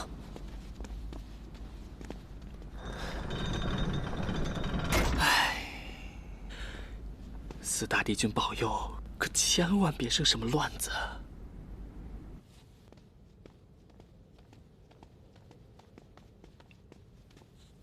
哎，你真的是来许愿的？你不是说过吗？你已经跟流星许过愿望了，而且他帮你实现了呀。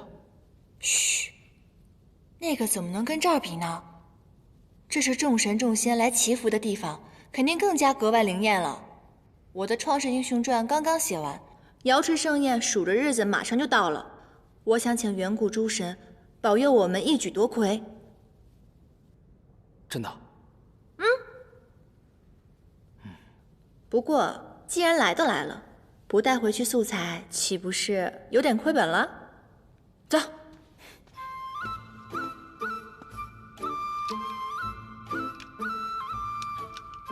祝愿应渊君万事胜意。日日从我宫门前路过。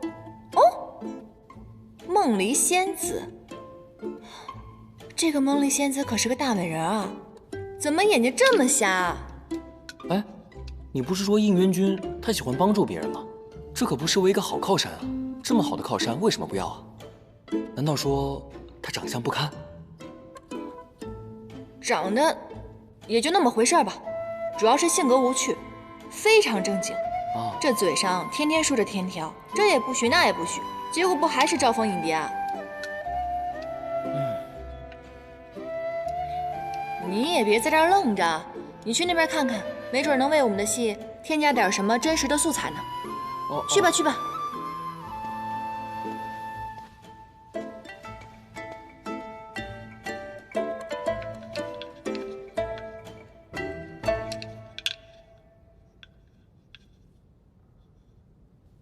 六界和平。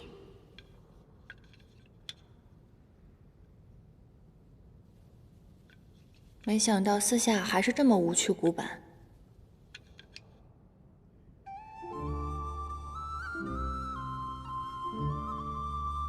报答北冥仙君养育之恩。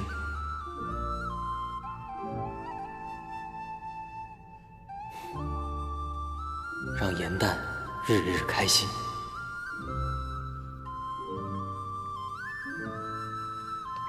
你写了什么？给我看看。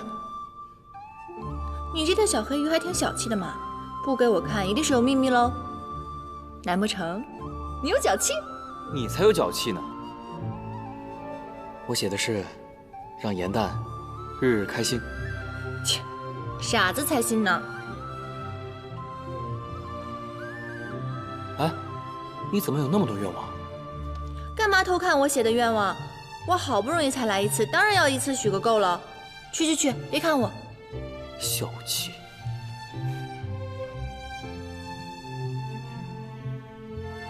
一，我愿望很多，最好都能实现。二，成为6界第1话本大家，《创世英雄传》夺魁，只希顺利升仙阶。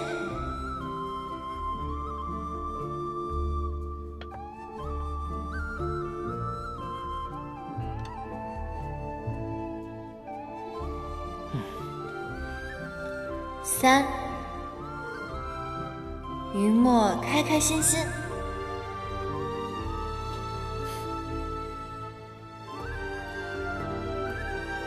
4，番归军大战出丑，众仙女双眼复明，看穿他的小人本质。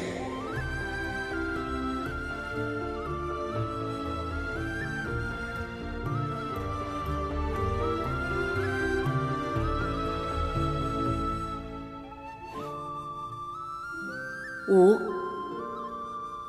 六界和平，应渊军破敌100万，平安归来。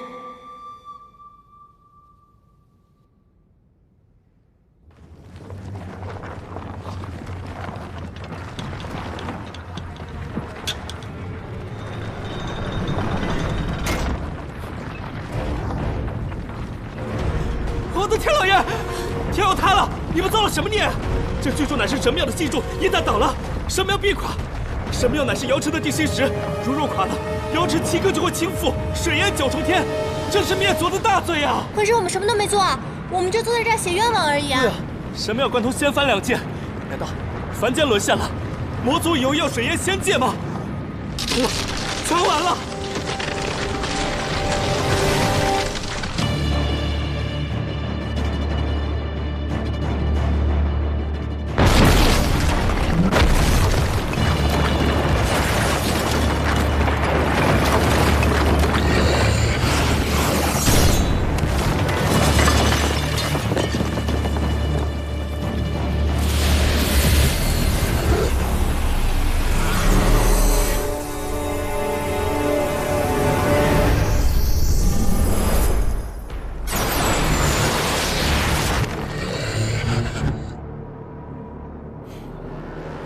你果然在这里。你们无法撼动结界，便想砍断神庙基础。若此柱崩裂的话，不仅会加深结界的裂痕，仙界也会因为瑶池水倾覆，陷入混乱之中。结界薄弱，这便是天意助我魔族逆转乾坤。纵使你是帝君，也没办法阻挡这结界之力消失。若没了这结界，哪轮到你们这帮神仙做6界之主，天帝做这6界至尊？玄香，若你不服神仙2界的统治，本君今日愿与你一战，分出高下。何须动用3界之兵力，大动干戈，祸乱6界？这对你来说又有何意？你错了，我才不在乎什么胜负高低，我要的是乱了这6界，害了这苍生。天道不公，我便毁了这天道，重定万物秩序。应渊君，你高高在上，可你曾想过，平和生而为魔，就要矮你们仙族一头；平和我等魔族，就要受你等管辖。平和他天帝就能做6界之主，而我只配为奴。从来就没有任何人视你们为奴。冉青的结界，万年压在我魔族人头上，强制把我们隔绝在此死地。仙族使节成日下界窥探，你们仙族始终对我们魔族打压防备。我若不反，早晚为人鱼肉。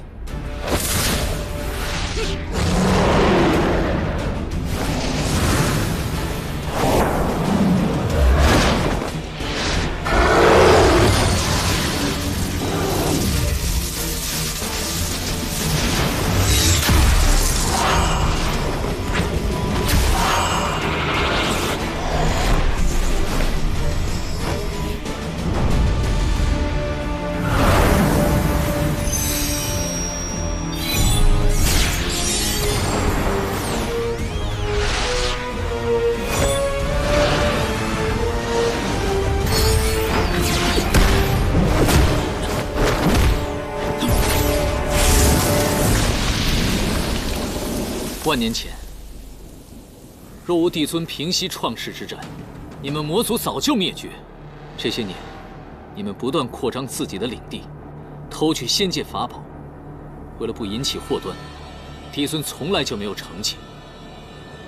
仙神2界，对对你们来说只有恩义，并没有亏欠。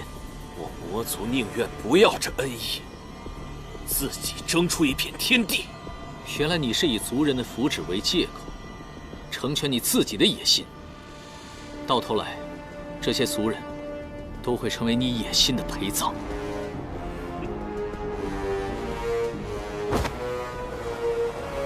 随你怎么说，此战谁胜谁败，我们战场见。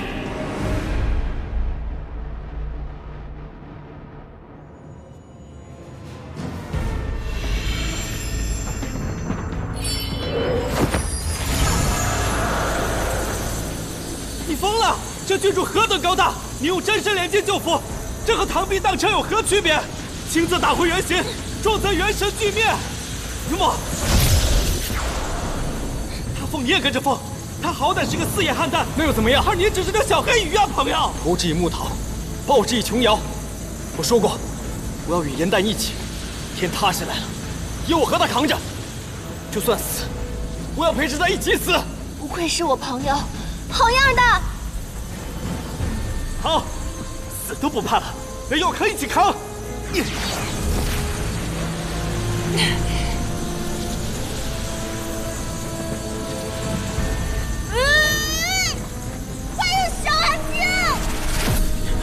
先修天机，不行！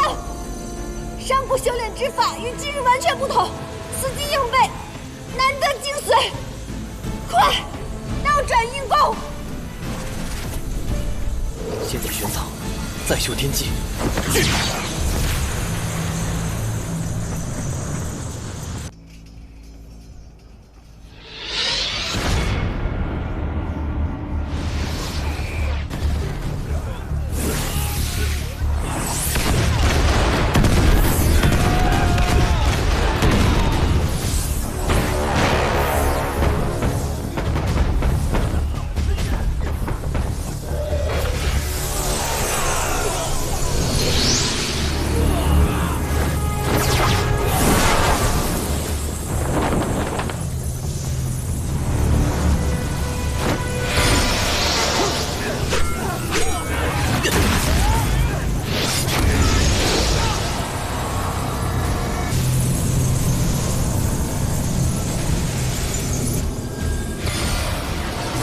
还去！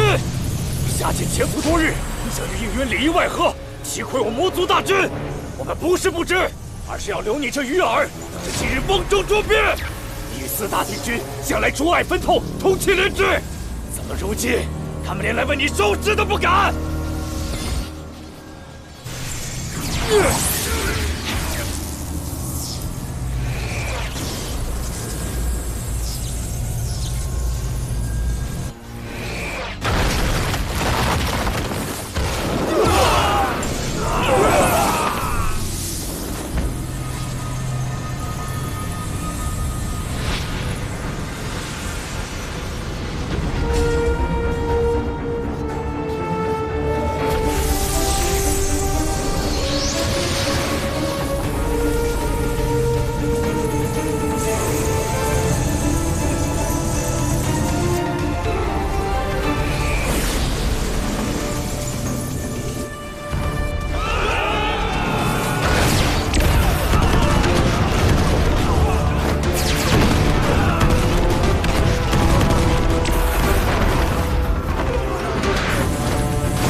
玄香，5万天兵已经剿灭了魔都屯兵，你后方无援，认输吧。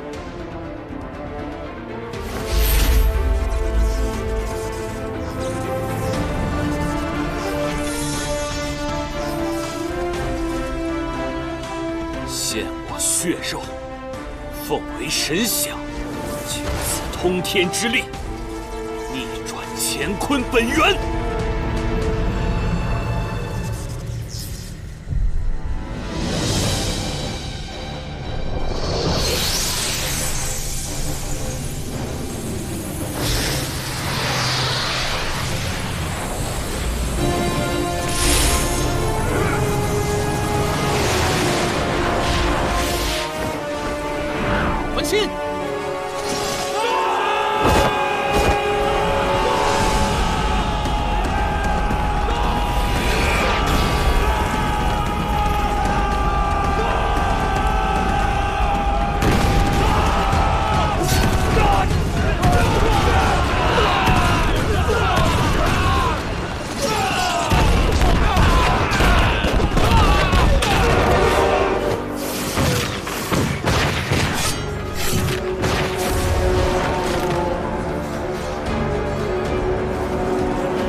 应渊！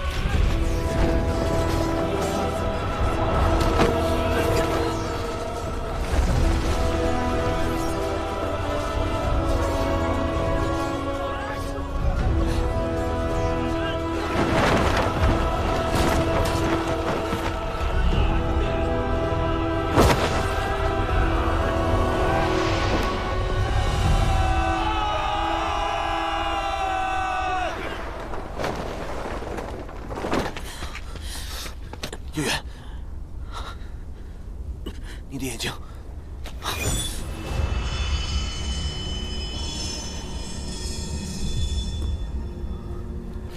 我没事，是我冲动了。没想到这九尾蛇，在万魔之眼的加持下，毒性会这么强。一旦接触，必定会渗入肺腑，必须立刻送往天云馆疗伤。不可，我是统帅。如今帝释一事悬香在逃，我怎么能走？可是，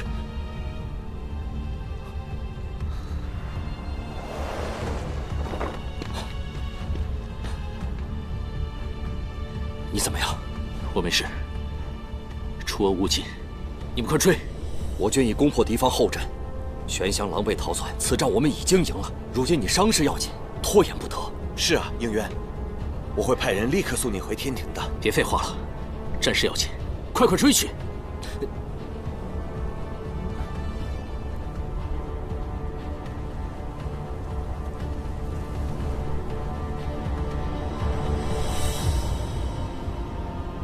去啊！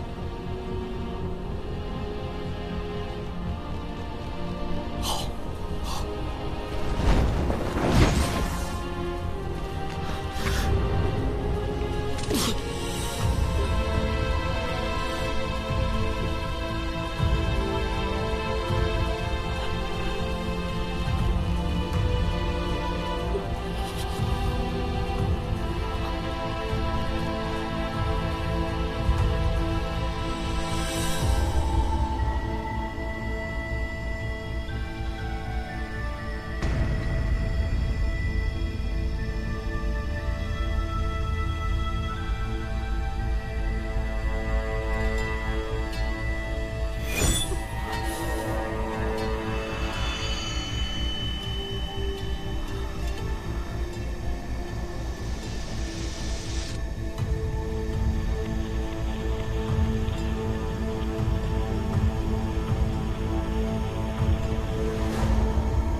帝君，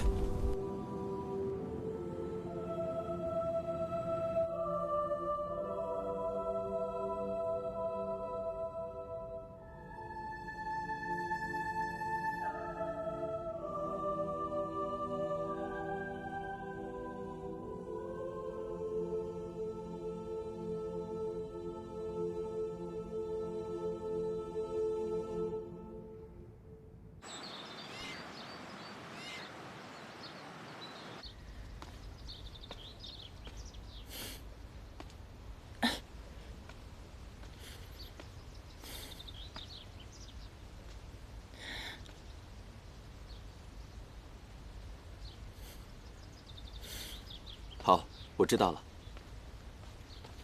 这回给我带了什么好吃的？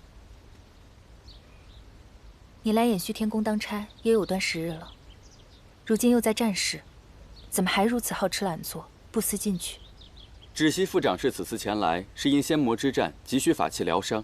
你平日时常跟随在帝君身侧，应该熟悉法器的存放，便由你来指引吧。嗯，好的。算了，知道你贵人多忘事，虽然你没有给我准备吃的，我给你准备惊喜了呢。你好久都没来看我，这份惊喜都要蒙尘了。我是你姐姐，也是妙法阁的副掌事。我想要什么东西，会凭自己的能力拿到。一炷香之后，伤兵就要送到天医馆了，快些把正事办了吧。好的。对不起，对不起，我不知道是这么性命攸关的事情。那我现在带你去寻法器，走。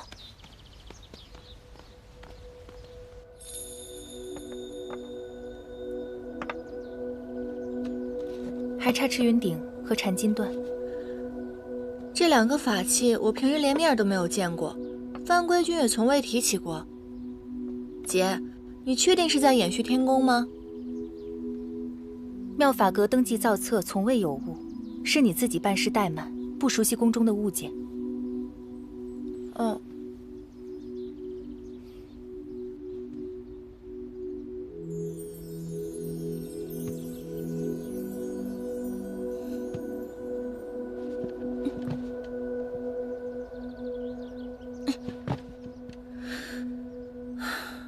失去了一半根茎，果然元气大损，修为丧失近半，这气力也减损不少。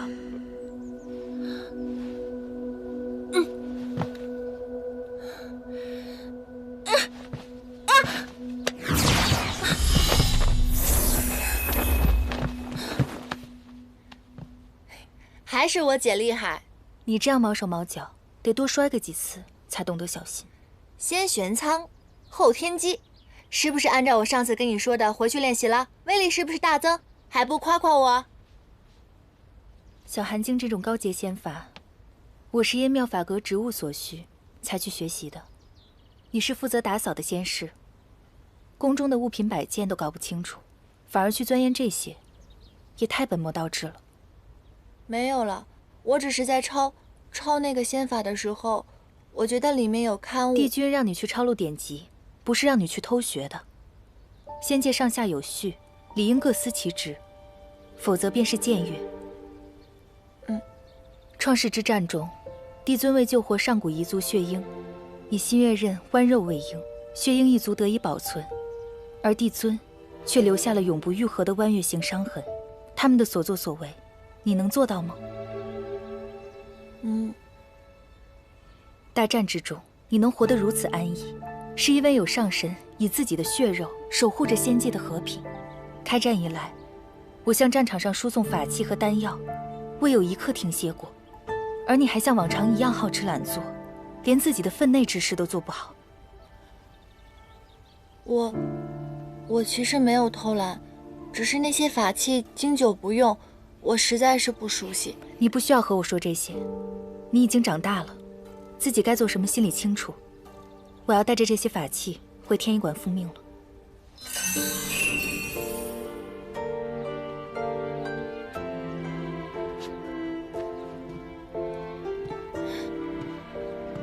姐，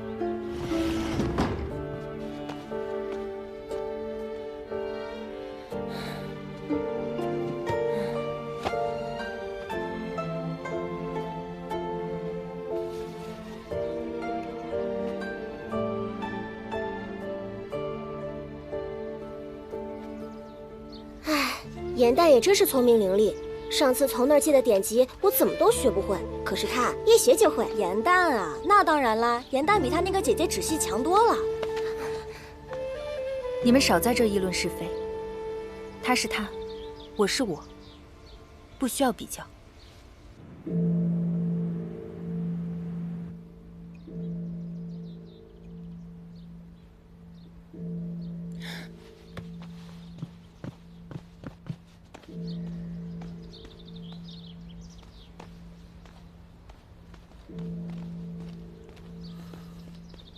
怎么样，胜了吗？那你们为何这副神情？因为这场胜利代价太大了。创世之战以来，上仙上神之列，从未有过如此惨重的折损。那应元帝君呢？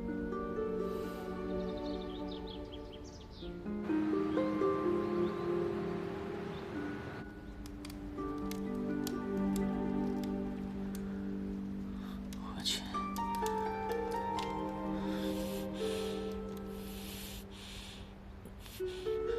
我去。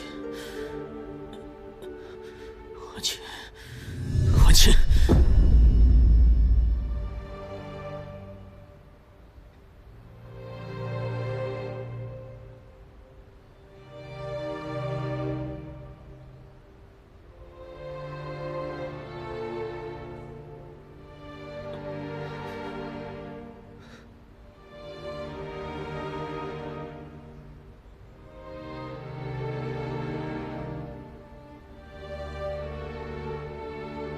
岂不是出征的上神，除了应元君外，无一生还？连祭都星君也不幸阵亡啊！不仅如此，连4大神器都在决战之时陨落。死去的天兵天将，足有8万人之多。天兵送应元君回来时，还说战事一切顺利，怎么会这样？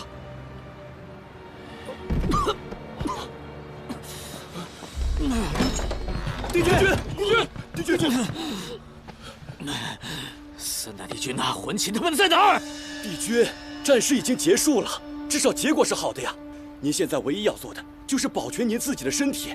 您一旦伤心动气的话，这毒性必会扩散的越来越快啊！回答我的问题，我离开之前，魔界已经被剿灭，为什么还有那么多的伤亡？还是说你们在误传战况？虎毒攻心，帝君怕是要入邪了。回答我的问题，说！战况已经传遍仙界，帝尊也已经下了明示，据说是仙师玄香、这3大帝君和基督星君不备，将大军引入了魔像之中。燕儿，帝君，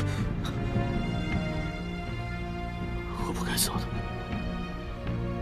我不该走的，我不该走的，我不该走的。帝君，你不能再伤心动气了！别放我！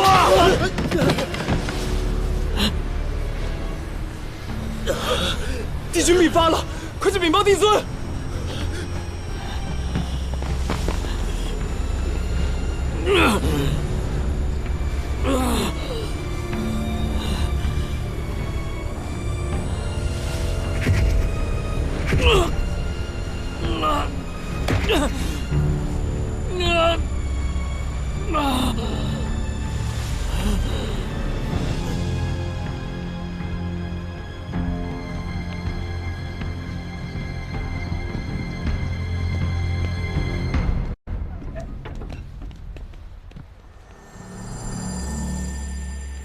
仙魔之战，死伤惨重。昔日枕兵卧马，同生共死，今唯我独活，苟且偷生。应元承蒙厚恩，统领此战，竟一叶障目，使战局混沌。岂有面目再行走于9重天之上？毒发入骨，此乃天惩，何该承受？绝无因我残躯祸害仙界之理。今自远离，回馈无敌，唯愿帝尊安乐，勿恤，勿念，应元。这祸毒，当真无解吗？南域，quân们拼尽全力，也只能让帝君减少痛苦，延缓时日。只是帝君哀痛过甚，不愿医治。应渊的性子向来坚决，如今悲愤自责，如果强行把他带回，恐怕他会自戕谢罪。可是毕竟胜了，诛仙面前也应有个说法。如若应渊帝君身中火毒之事传出去，只怕各界又生异动。遥知盛宴将至，妖魔冥3界损伤惨重，还需帝尊重拟6界秩序。应元君伤势已愈，只因太过苛责己身，下界云游，尽兴便返。明白。至于这6界嘛，如今9重天除了吾与应渊之外，上神皆已陨灭，神界如同虚设。从今日起，神界与仙界合成为天界。冥界已在战中夷为平地，不复存在。魔界数次冒犯天威，此次更是掀起兵乱，谋反忤逆，一律打入夜望川生死场中，永世不得离开。妖族地界、魔界设战领地，皆化至凡间，统称为凡界。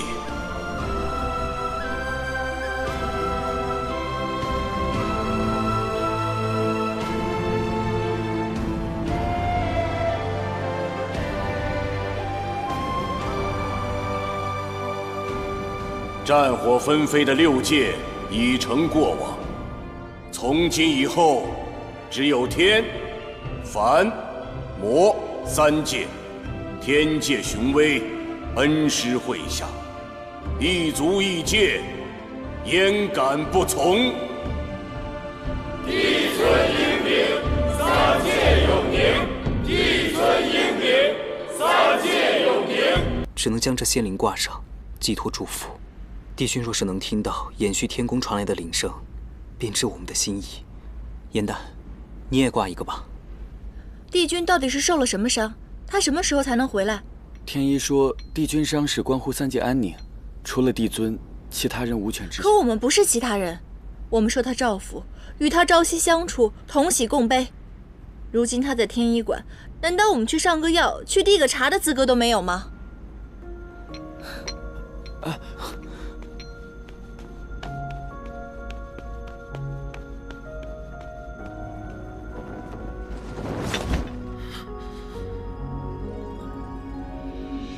若突发入骨，神之戒恶，与妖魔又有何异？3界与我同入掌中之物，如今就连一丧命之处都难以寻觉。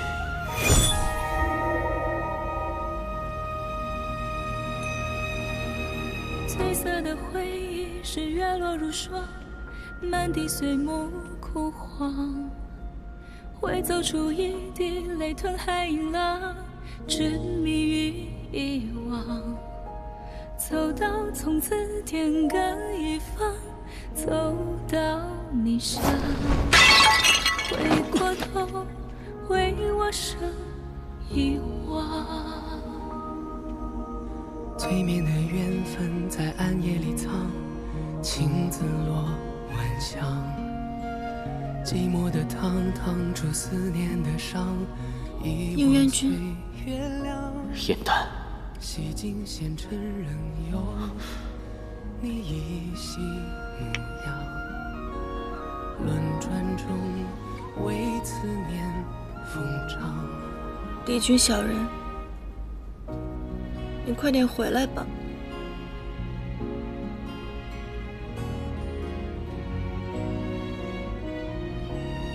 等你回来以后，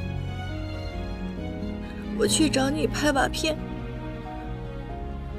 到时候我故意输给你，让你开心，好不好？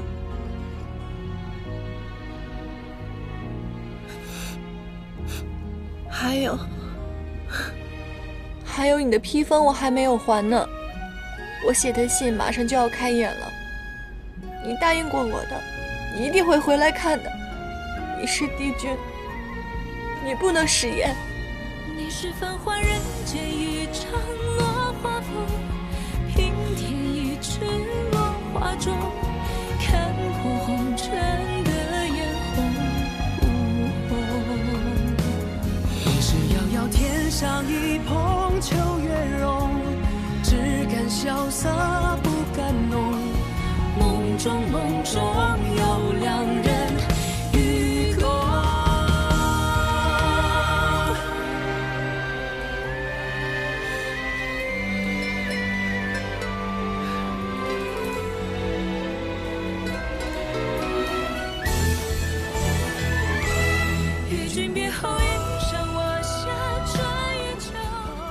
燕丹，对不起，今日若与你相认回宫，来日命丧了，你更要伤心。日后世上再无清离帝君应援，无人能护你了。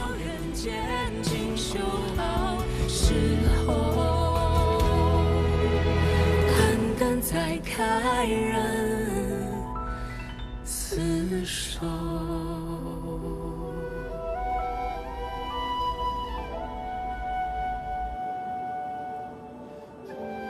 我是偃虚天宫的仙师颜淡，我知道帝尊已经下旨，不允许天医泄露帝君的半点伤情，可我愿意入天医馆，在帝君身边侍疾，麻烦您传达一声，帝君知道以后肯定会答应的。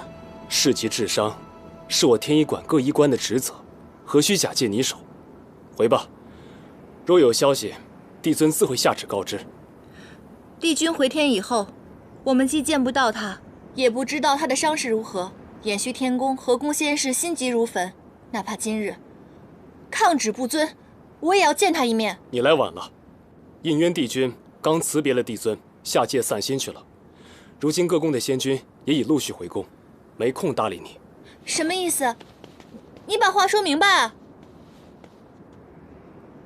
仙君，北冥仙君也回来了，他也在战场，一定知道应渊君的伤势。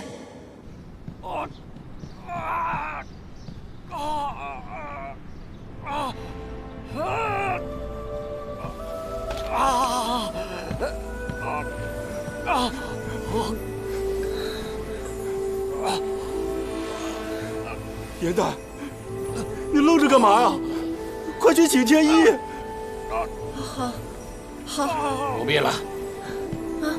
随军天医早已做了论断，就算是勉力开出药方，只能使他的痛苦更加久而已。仙君不是驾驭先手，只是在后方指挥吗？他怎么会伤成这样？他们中了魔军的埋伏，本帅赶到之时，仙君早已没了仙灵，受了魔界的噬魂剑，剑力入骨，神魂皆失，周身就像有无数毒虫跳动般的痛苦，估计活不了了。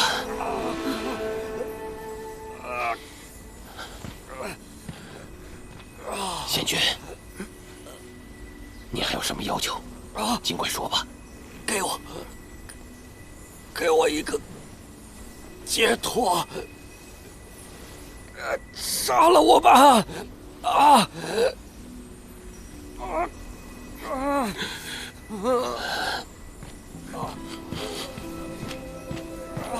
一定有办法的，仙君不会就这么死。对，仙君不会就这么死的，一定还有办法，一定还有办法的。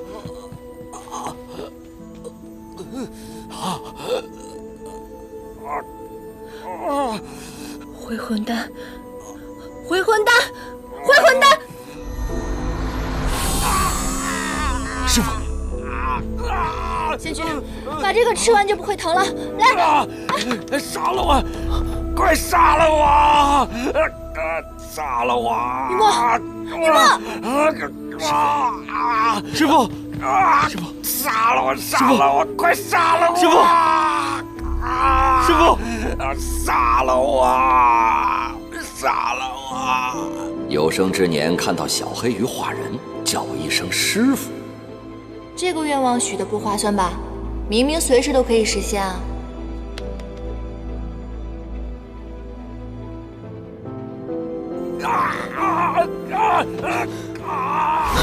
你疯了，雨墨！你干嘛？云淡，既然已经没有办法，我们改变不了结局，我舍不得让师傅这么痛苦。可是如果仙君抱憾而终的话，你会痛苦一辈子的。我刚刚修炼成人形，以我的灵力，我无法救他。我有办法，哪怕只有1刻的时间，我也可以让你们相认。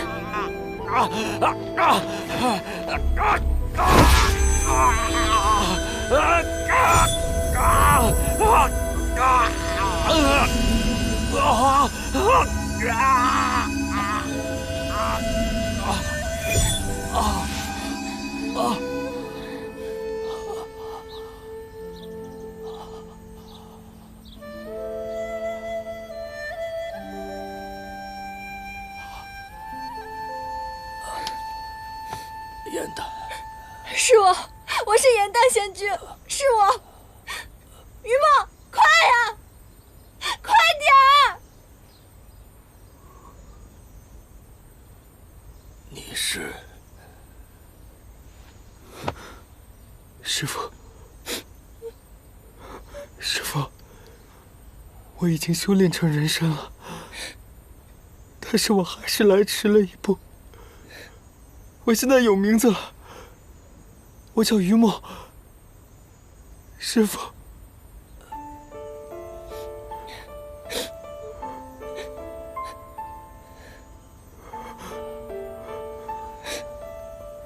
你是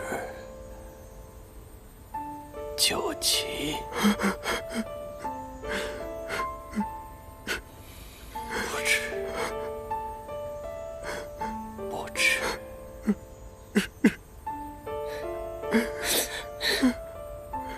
为师死而无憾。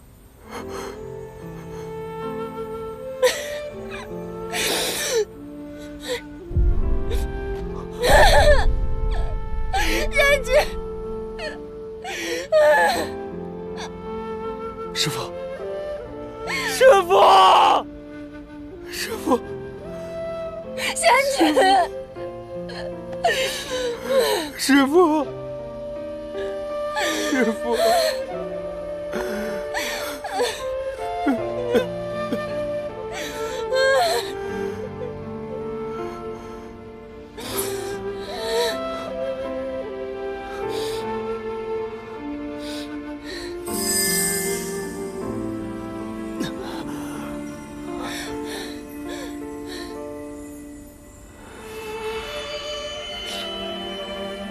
师父，我会如您所愿，好好的活下去。就让我这片龙鳞永远陪着你。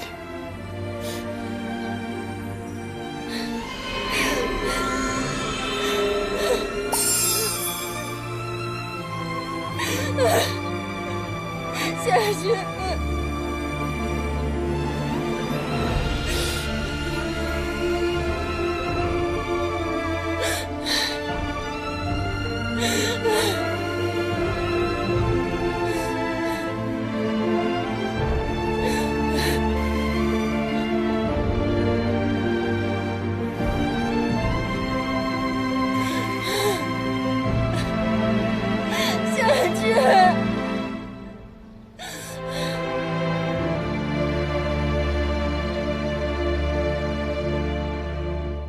君生上古，祭天立极，而今为万世开太平。上神天极子虚赵圣帝君，越级赤夷湾云帝君，元始长生大帝，冀都星君桓清及北冥仙君，允没魔族贼子之手，吾痛心疾首，涕泪连连，追封冀都星君与北冥仙君，享上神哀荣。赐葬于神官陵之中，与圣灵先烈共存。此忠此诚，永世继承，不忘而报。为帝英灵，来新来阁。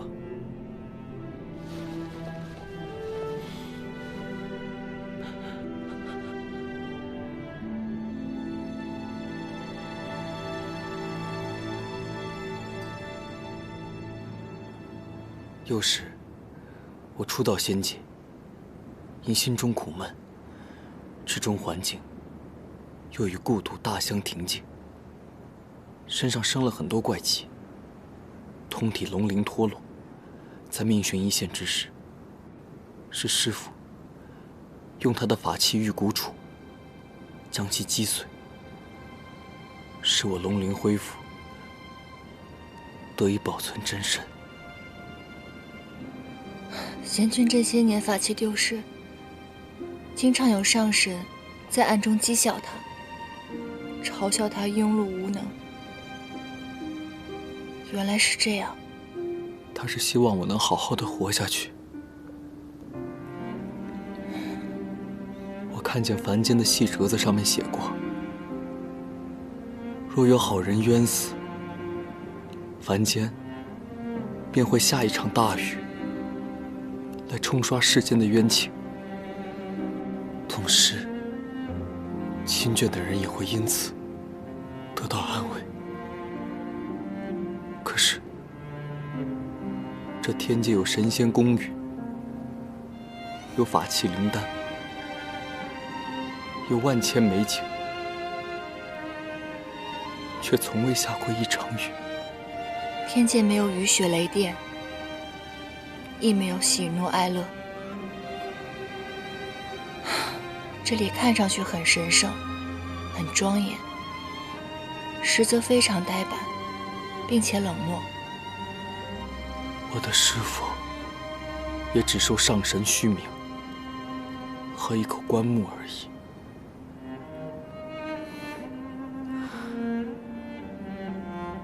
往后的日子，这玄心崖也定会易主，而且世人就会像忘记酒旗一般，忘却了我的师父。他做了一切，终究是白白牺牲。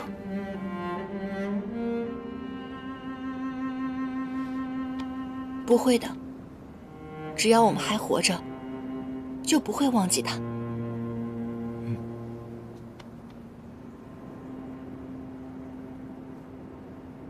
西风眠，弦歌断。流云不知斜阳倦。高楼不解流水愁。缘生灭，韶华却，几时休？斜阳照亮世间，只因世间是他所爱。哪怕不被任何人了解，亦无怨无悔。于墨，今日便让这玄心崖为仙君下一场雨吧。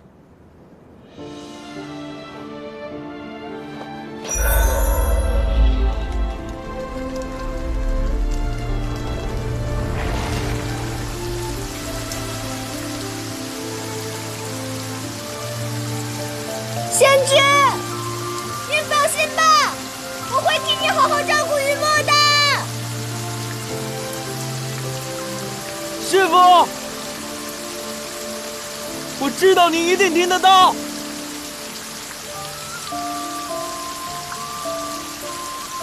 师父，我长大了，我会强大起来，再也不会让所爱之人离我而去。来，我的肩膀借你。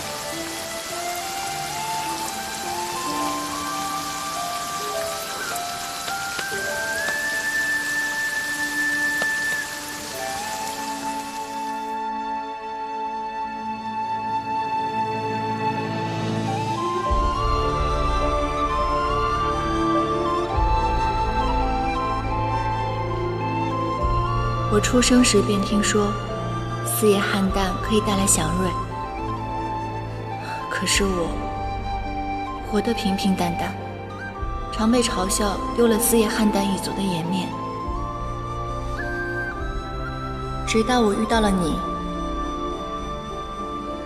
我才发现一切都那么的与众不同。如若祥瑞之说都是真的，我愿意把所有的祥瑞全数转送于你，只要你平安归来，千万不要像仙君那样。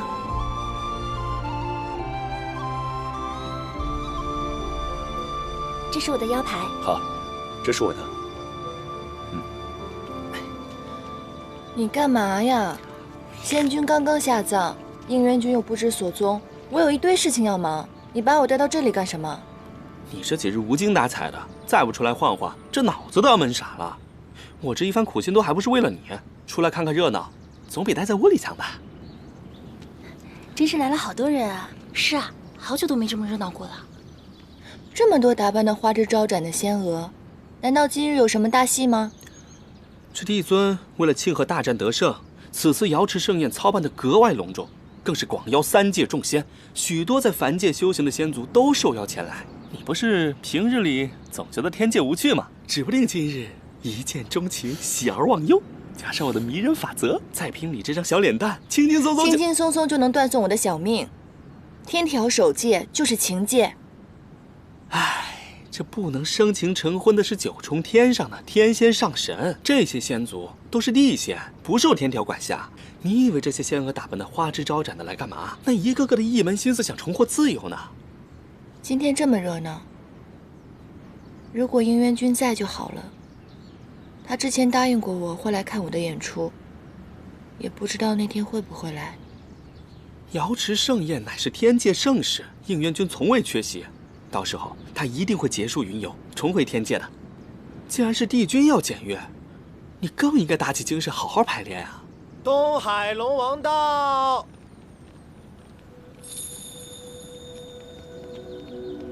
龙尊殿下，远道而来，还备这些厚礼，足见龙族富强。帝尊已经为您备好了歇息的暖殿，请随我来。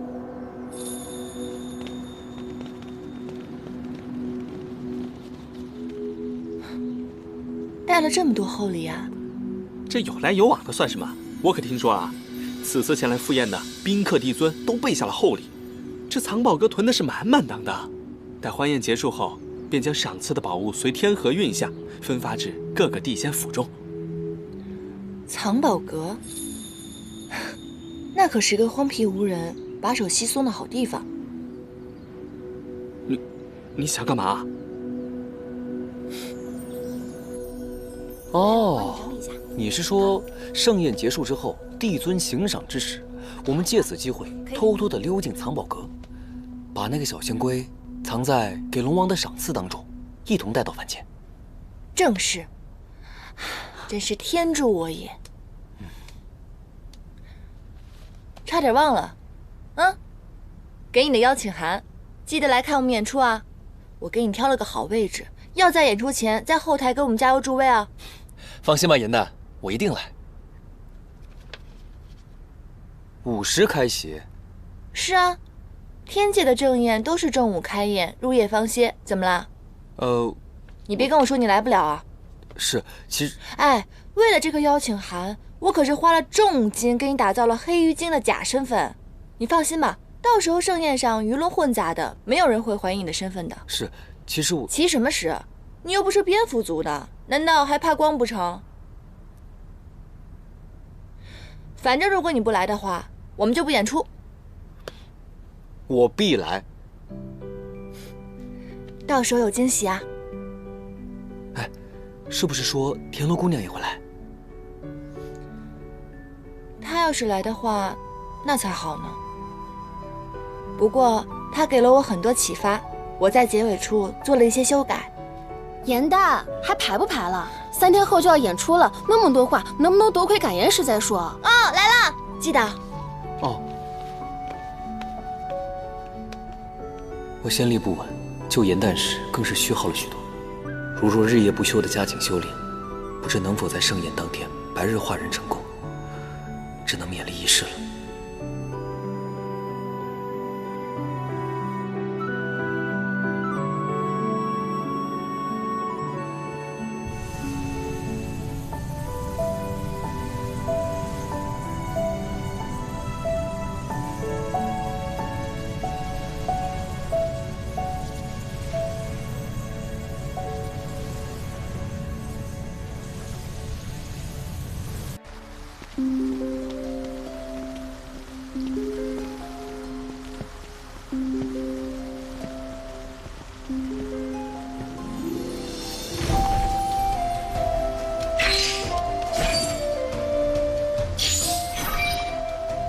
连排了3夜，还有4个时辰就演出了，这上百个灯笼一个一个点，不得点到天亮啊！那怎么办呀？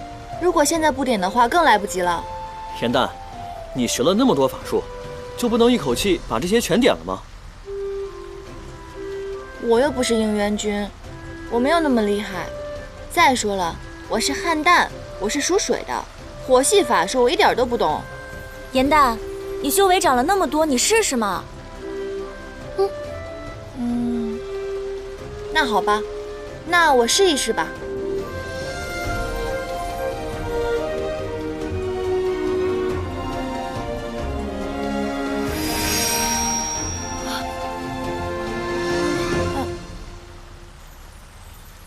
别着急，别着急啊，我再试一下。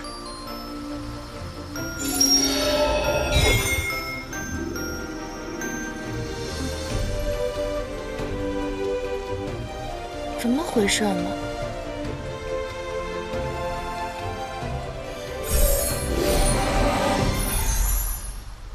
哇！好棒！好棒！哇！我点的，我厉害吧？厉害厉害！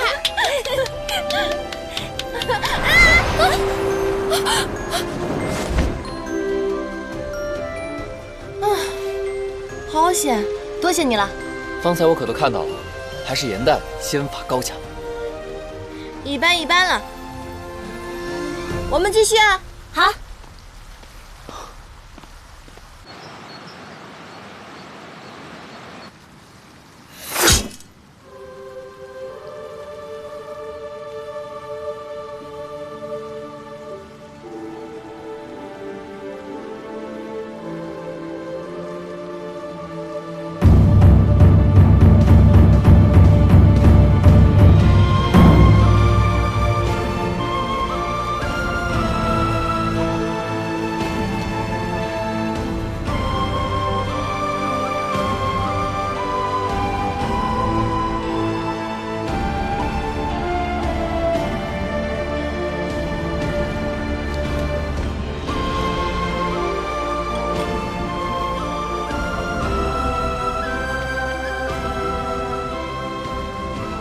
修罗族以人骨为柴，以鲜肉为食，无不屠戮。若这光明非得由修罗族践踏我们的尊严和性命才能获取，那我宁愿亲手将它熄灭，在这黑暗中战斗至最后一刻。上古1358年，世间仅存的5位上神与上仙还清，射灭了象征修罗族统治的万古灯。创世之战由此掀开，龙族、九旗族、血鹰族、四叶汉旦族等数百仙族纷纷响应号召，加入战局。漫长的战役，漫长的牺牲，漫长的黑暗，只为证明尊严更甚于生命。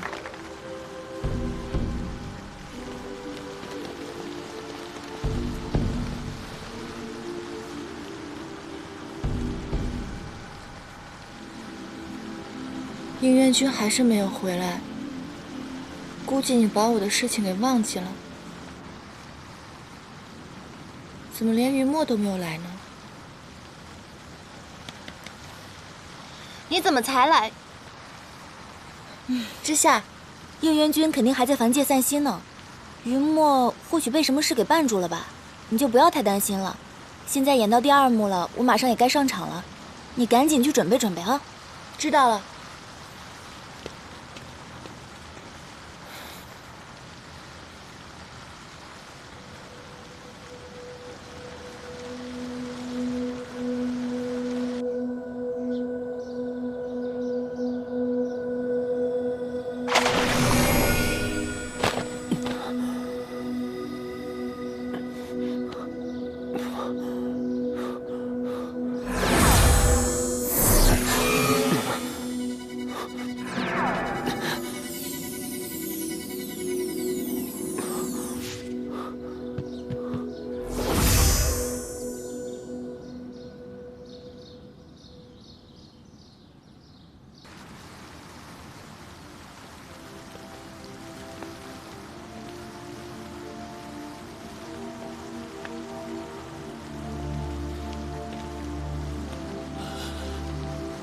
北冥仙君嫉妒星君，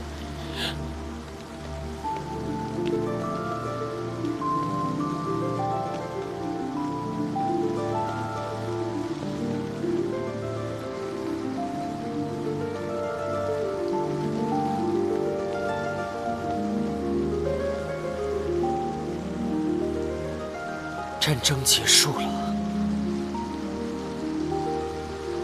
我竟然感觉不到结束的喜悦。134个先祖因此战而灭族，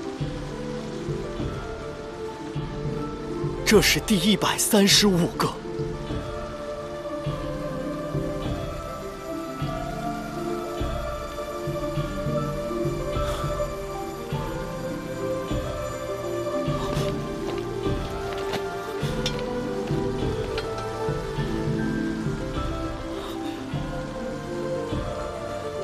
此族竟然有幸存，这是4叶汉丹，花开之时祥瑞现世，正宜养在瑶池之中。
你这妹妹真会来事儿啊！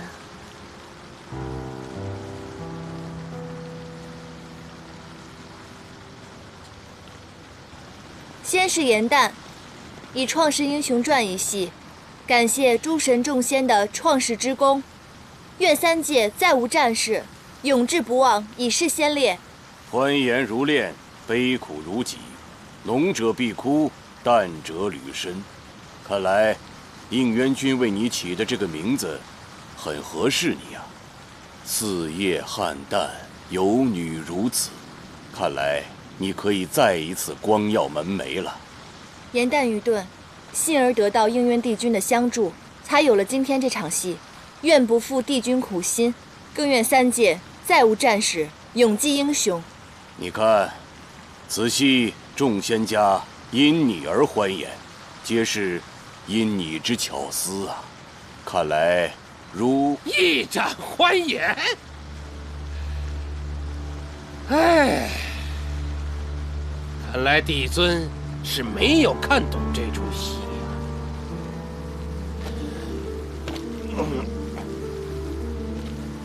创世之战是何等艰难，此戏看似充满希望，实则是对战中牺牲者的叹惋与悲悯。方才殒命的北冥仙君在戏末出场，就是想牵引出在座各位仙家们的哀思。没有想到众仙家只有笑，没有泪。上古100余仙族就此灭族，众位仙家是何等心肠，还能流露欢颜？火德，你喝醉了。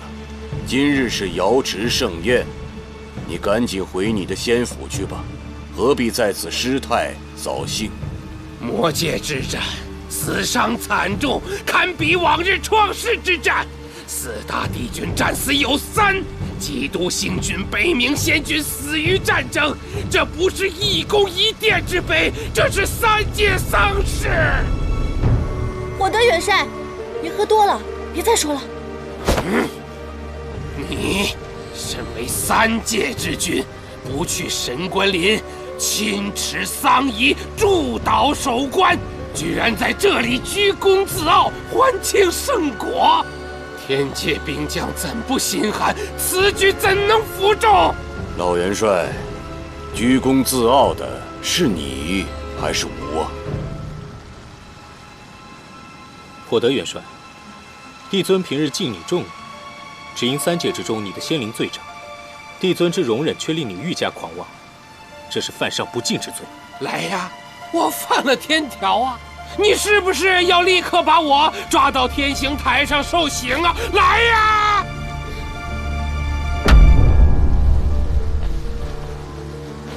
帝尊息怒。我德元帅作为援军，支援除魔之战，想必战场辛劳过甚。即便如此，也不必勉强自个儿来辞。龙尊所言甚是，我天界并非没有修身养性之所，北冥仙君的故所玄心崖便是一处圣地。老元帅，从今日起便卸去你的兵权，到玄心崖颐养天年，也好寄托你的哀思和幽怨。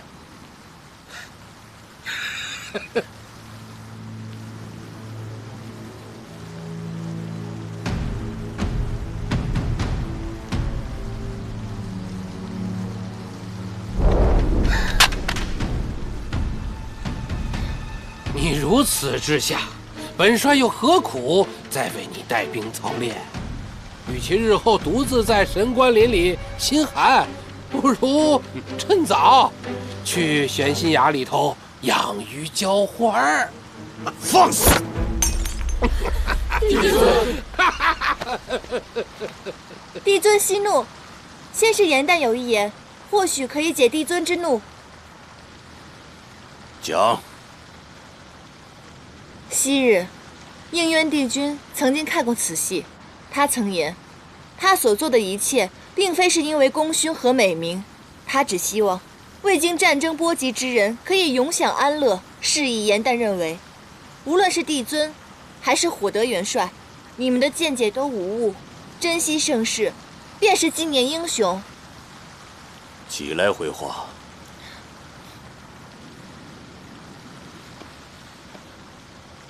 帝尊，您与帝君相识万年，想必最了解帝君的苦心。我想您是不会怪罪于火德元帅的，对吗？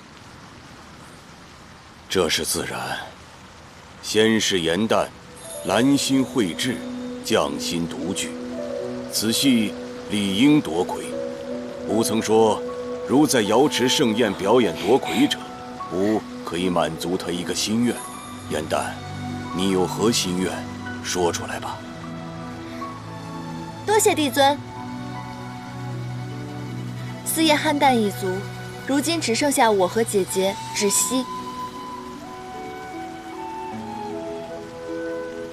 姐姐芷溪身为妙法阁的副掌事，如今已经通过仙阶考核，待下凡历难后，便可以升仙阶。颜旦想替姐姐下凡历难，游凡间，经世事，写出更好的戏本。芷溪是500年前被魔界所伤的那个女孩吗？双生莲惯有一强一弱之说。这颜旦如此机灵，先是被应渊君收回宫中，帮助降服通敌奸佞，现在又得到了帝尊的赞赏，孰强孰弱还不清楚吗？恭喜呀，升仙阶指日可待。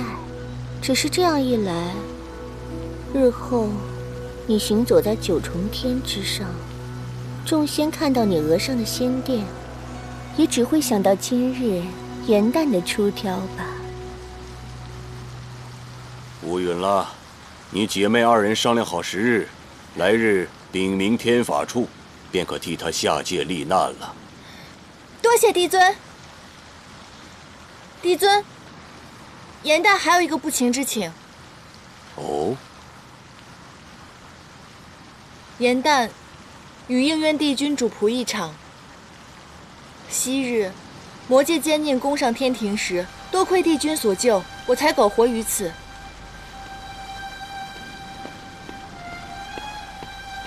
而此物，就是当时帝君所救时留下来的。如今旧物未还，帝君未归，颜旦无颜离去。愿帝尊开恩，待颜旦向救主叩恩，再行下凡。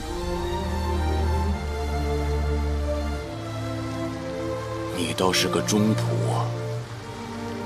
只是3大帝君心丧，只有冀都星君殒命，应渊帝君心情沉重，他已下凡去游历，我也不知他何时可以放下自责，回归天庭。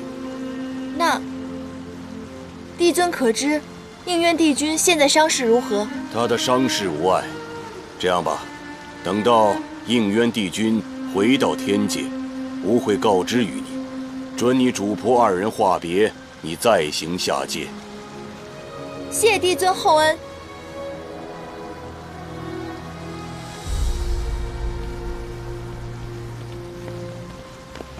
姐姐，我刚才表现是不是特别厉害？你听到了吗？帝尊说了，你不用下凡了，我替你去就可以了。为了这出戏，我可是不眠不休的排了好几天呢。你都不夸夸我吗？你若想出风头，何必顶着帮我的名义？哎，你怎么了？不是你说的吗？你不想下凡历练？我不耐下凡的繁琐，是我不想，而不是我不能。你今日所为，是想告诉天界我的无能吗？还是你觉得我注定是双生连中的弱者？那为何不干脆一些，在众仙面前比个高下？他昔日能击破我的仙法，几招收服浅云宫掌事，要打赢你，太轻松了。只惜啊，以你的仙力，颜淡恐怕不屑出手与你过招呢。你不要胡说八道！姐姐，我是不是做错什么事情了？或者我说的什么话让你伤心了？你告诉我好不好？哪怕你打我几下都行。我做的这一切真的只是想让你开心。你不是我，怎么会明白我的心事？你以为你这样做我会高兴？你以为你不还手，我就会沾沾自喜地赢了你？可你这样做，只会让我更难堪。姐姐，不是你说的吗？我们姐妹之间要互相保护。我不知道我做错了什么，是不是我做的不对？那我做错什么？你告诉我。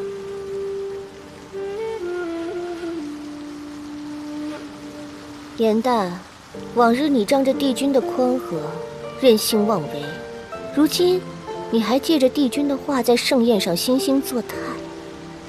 马屁拍得好是你的本事，但你别忘了自己的身份，在盛宴之上喧哗吵闹，是失礼不敬之罪。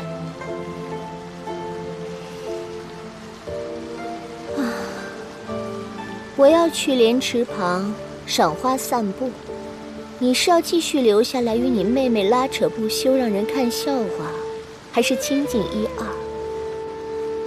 自个儿选吧。姐姐，你别跟他走。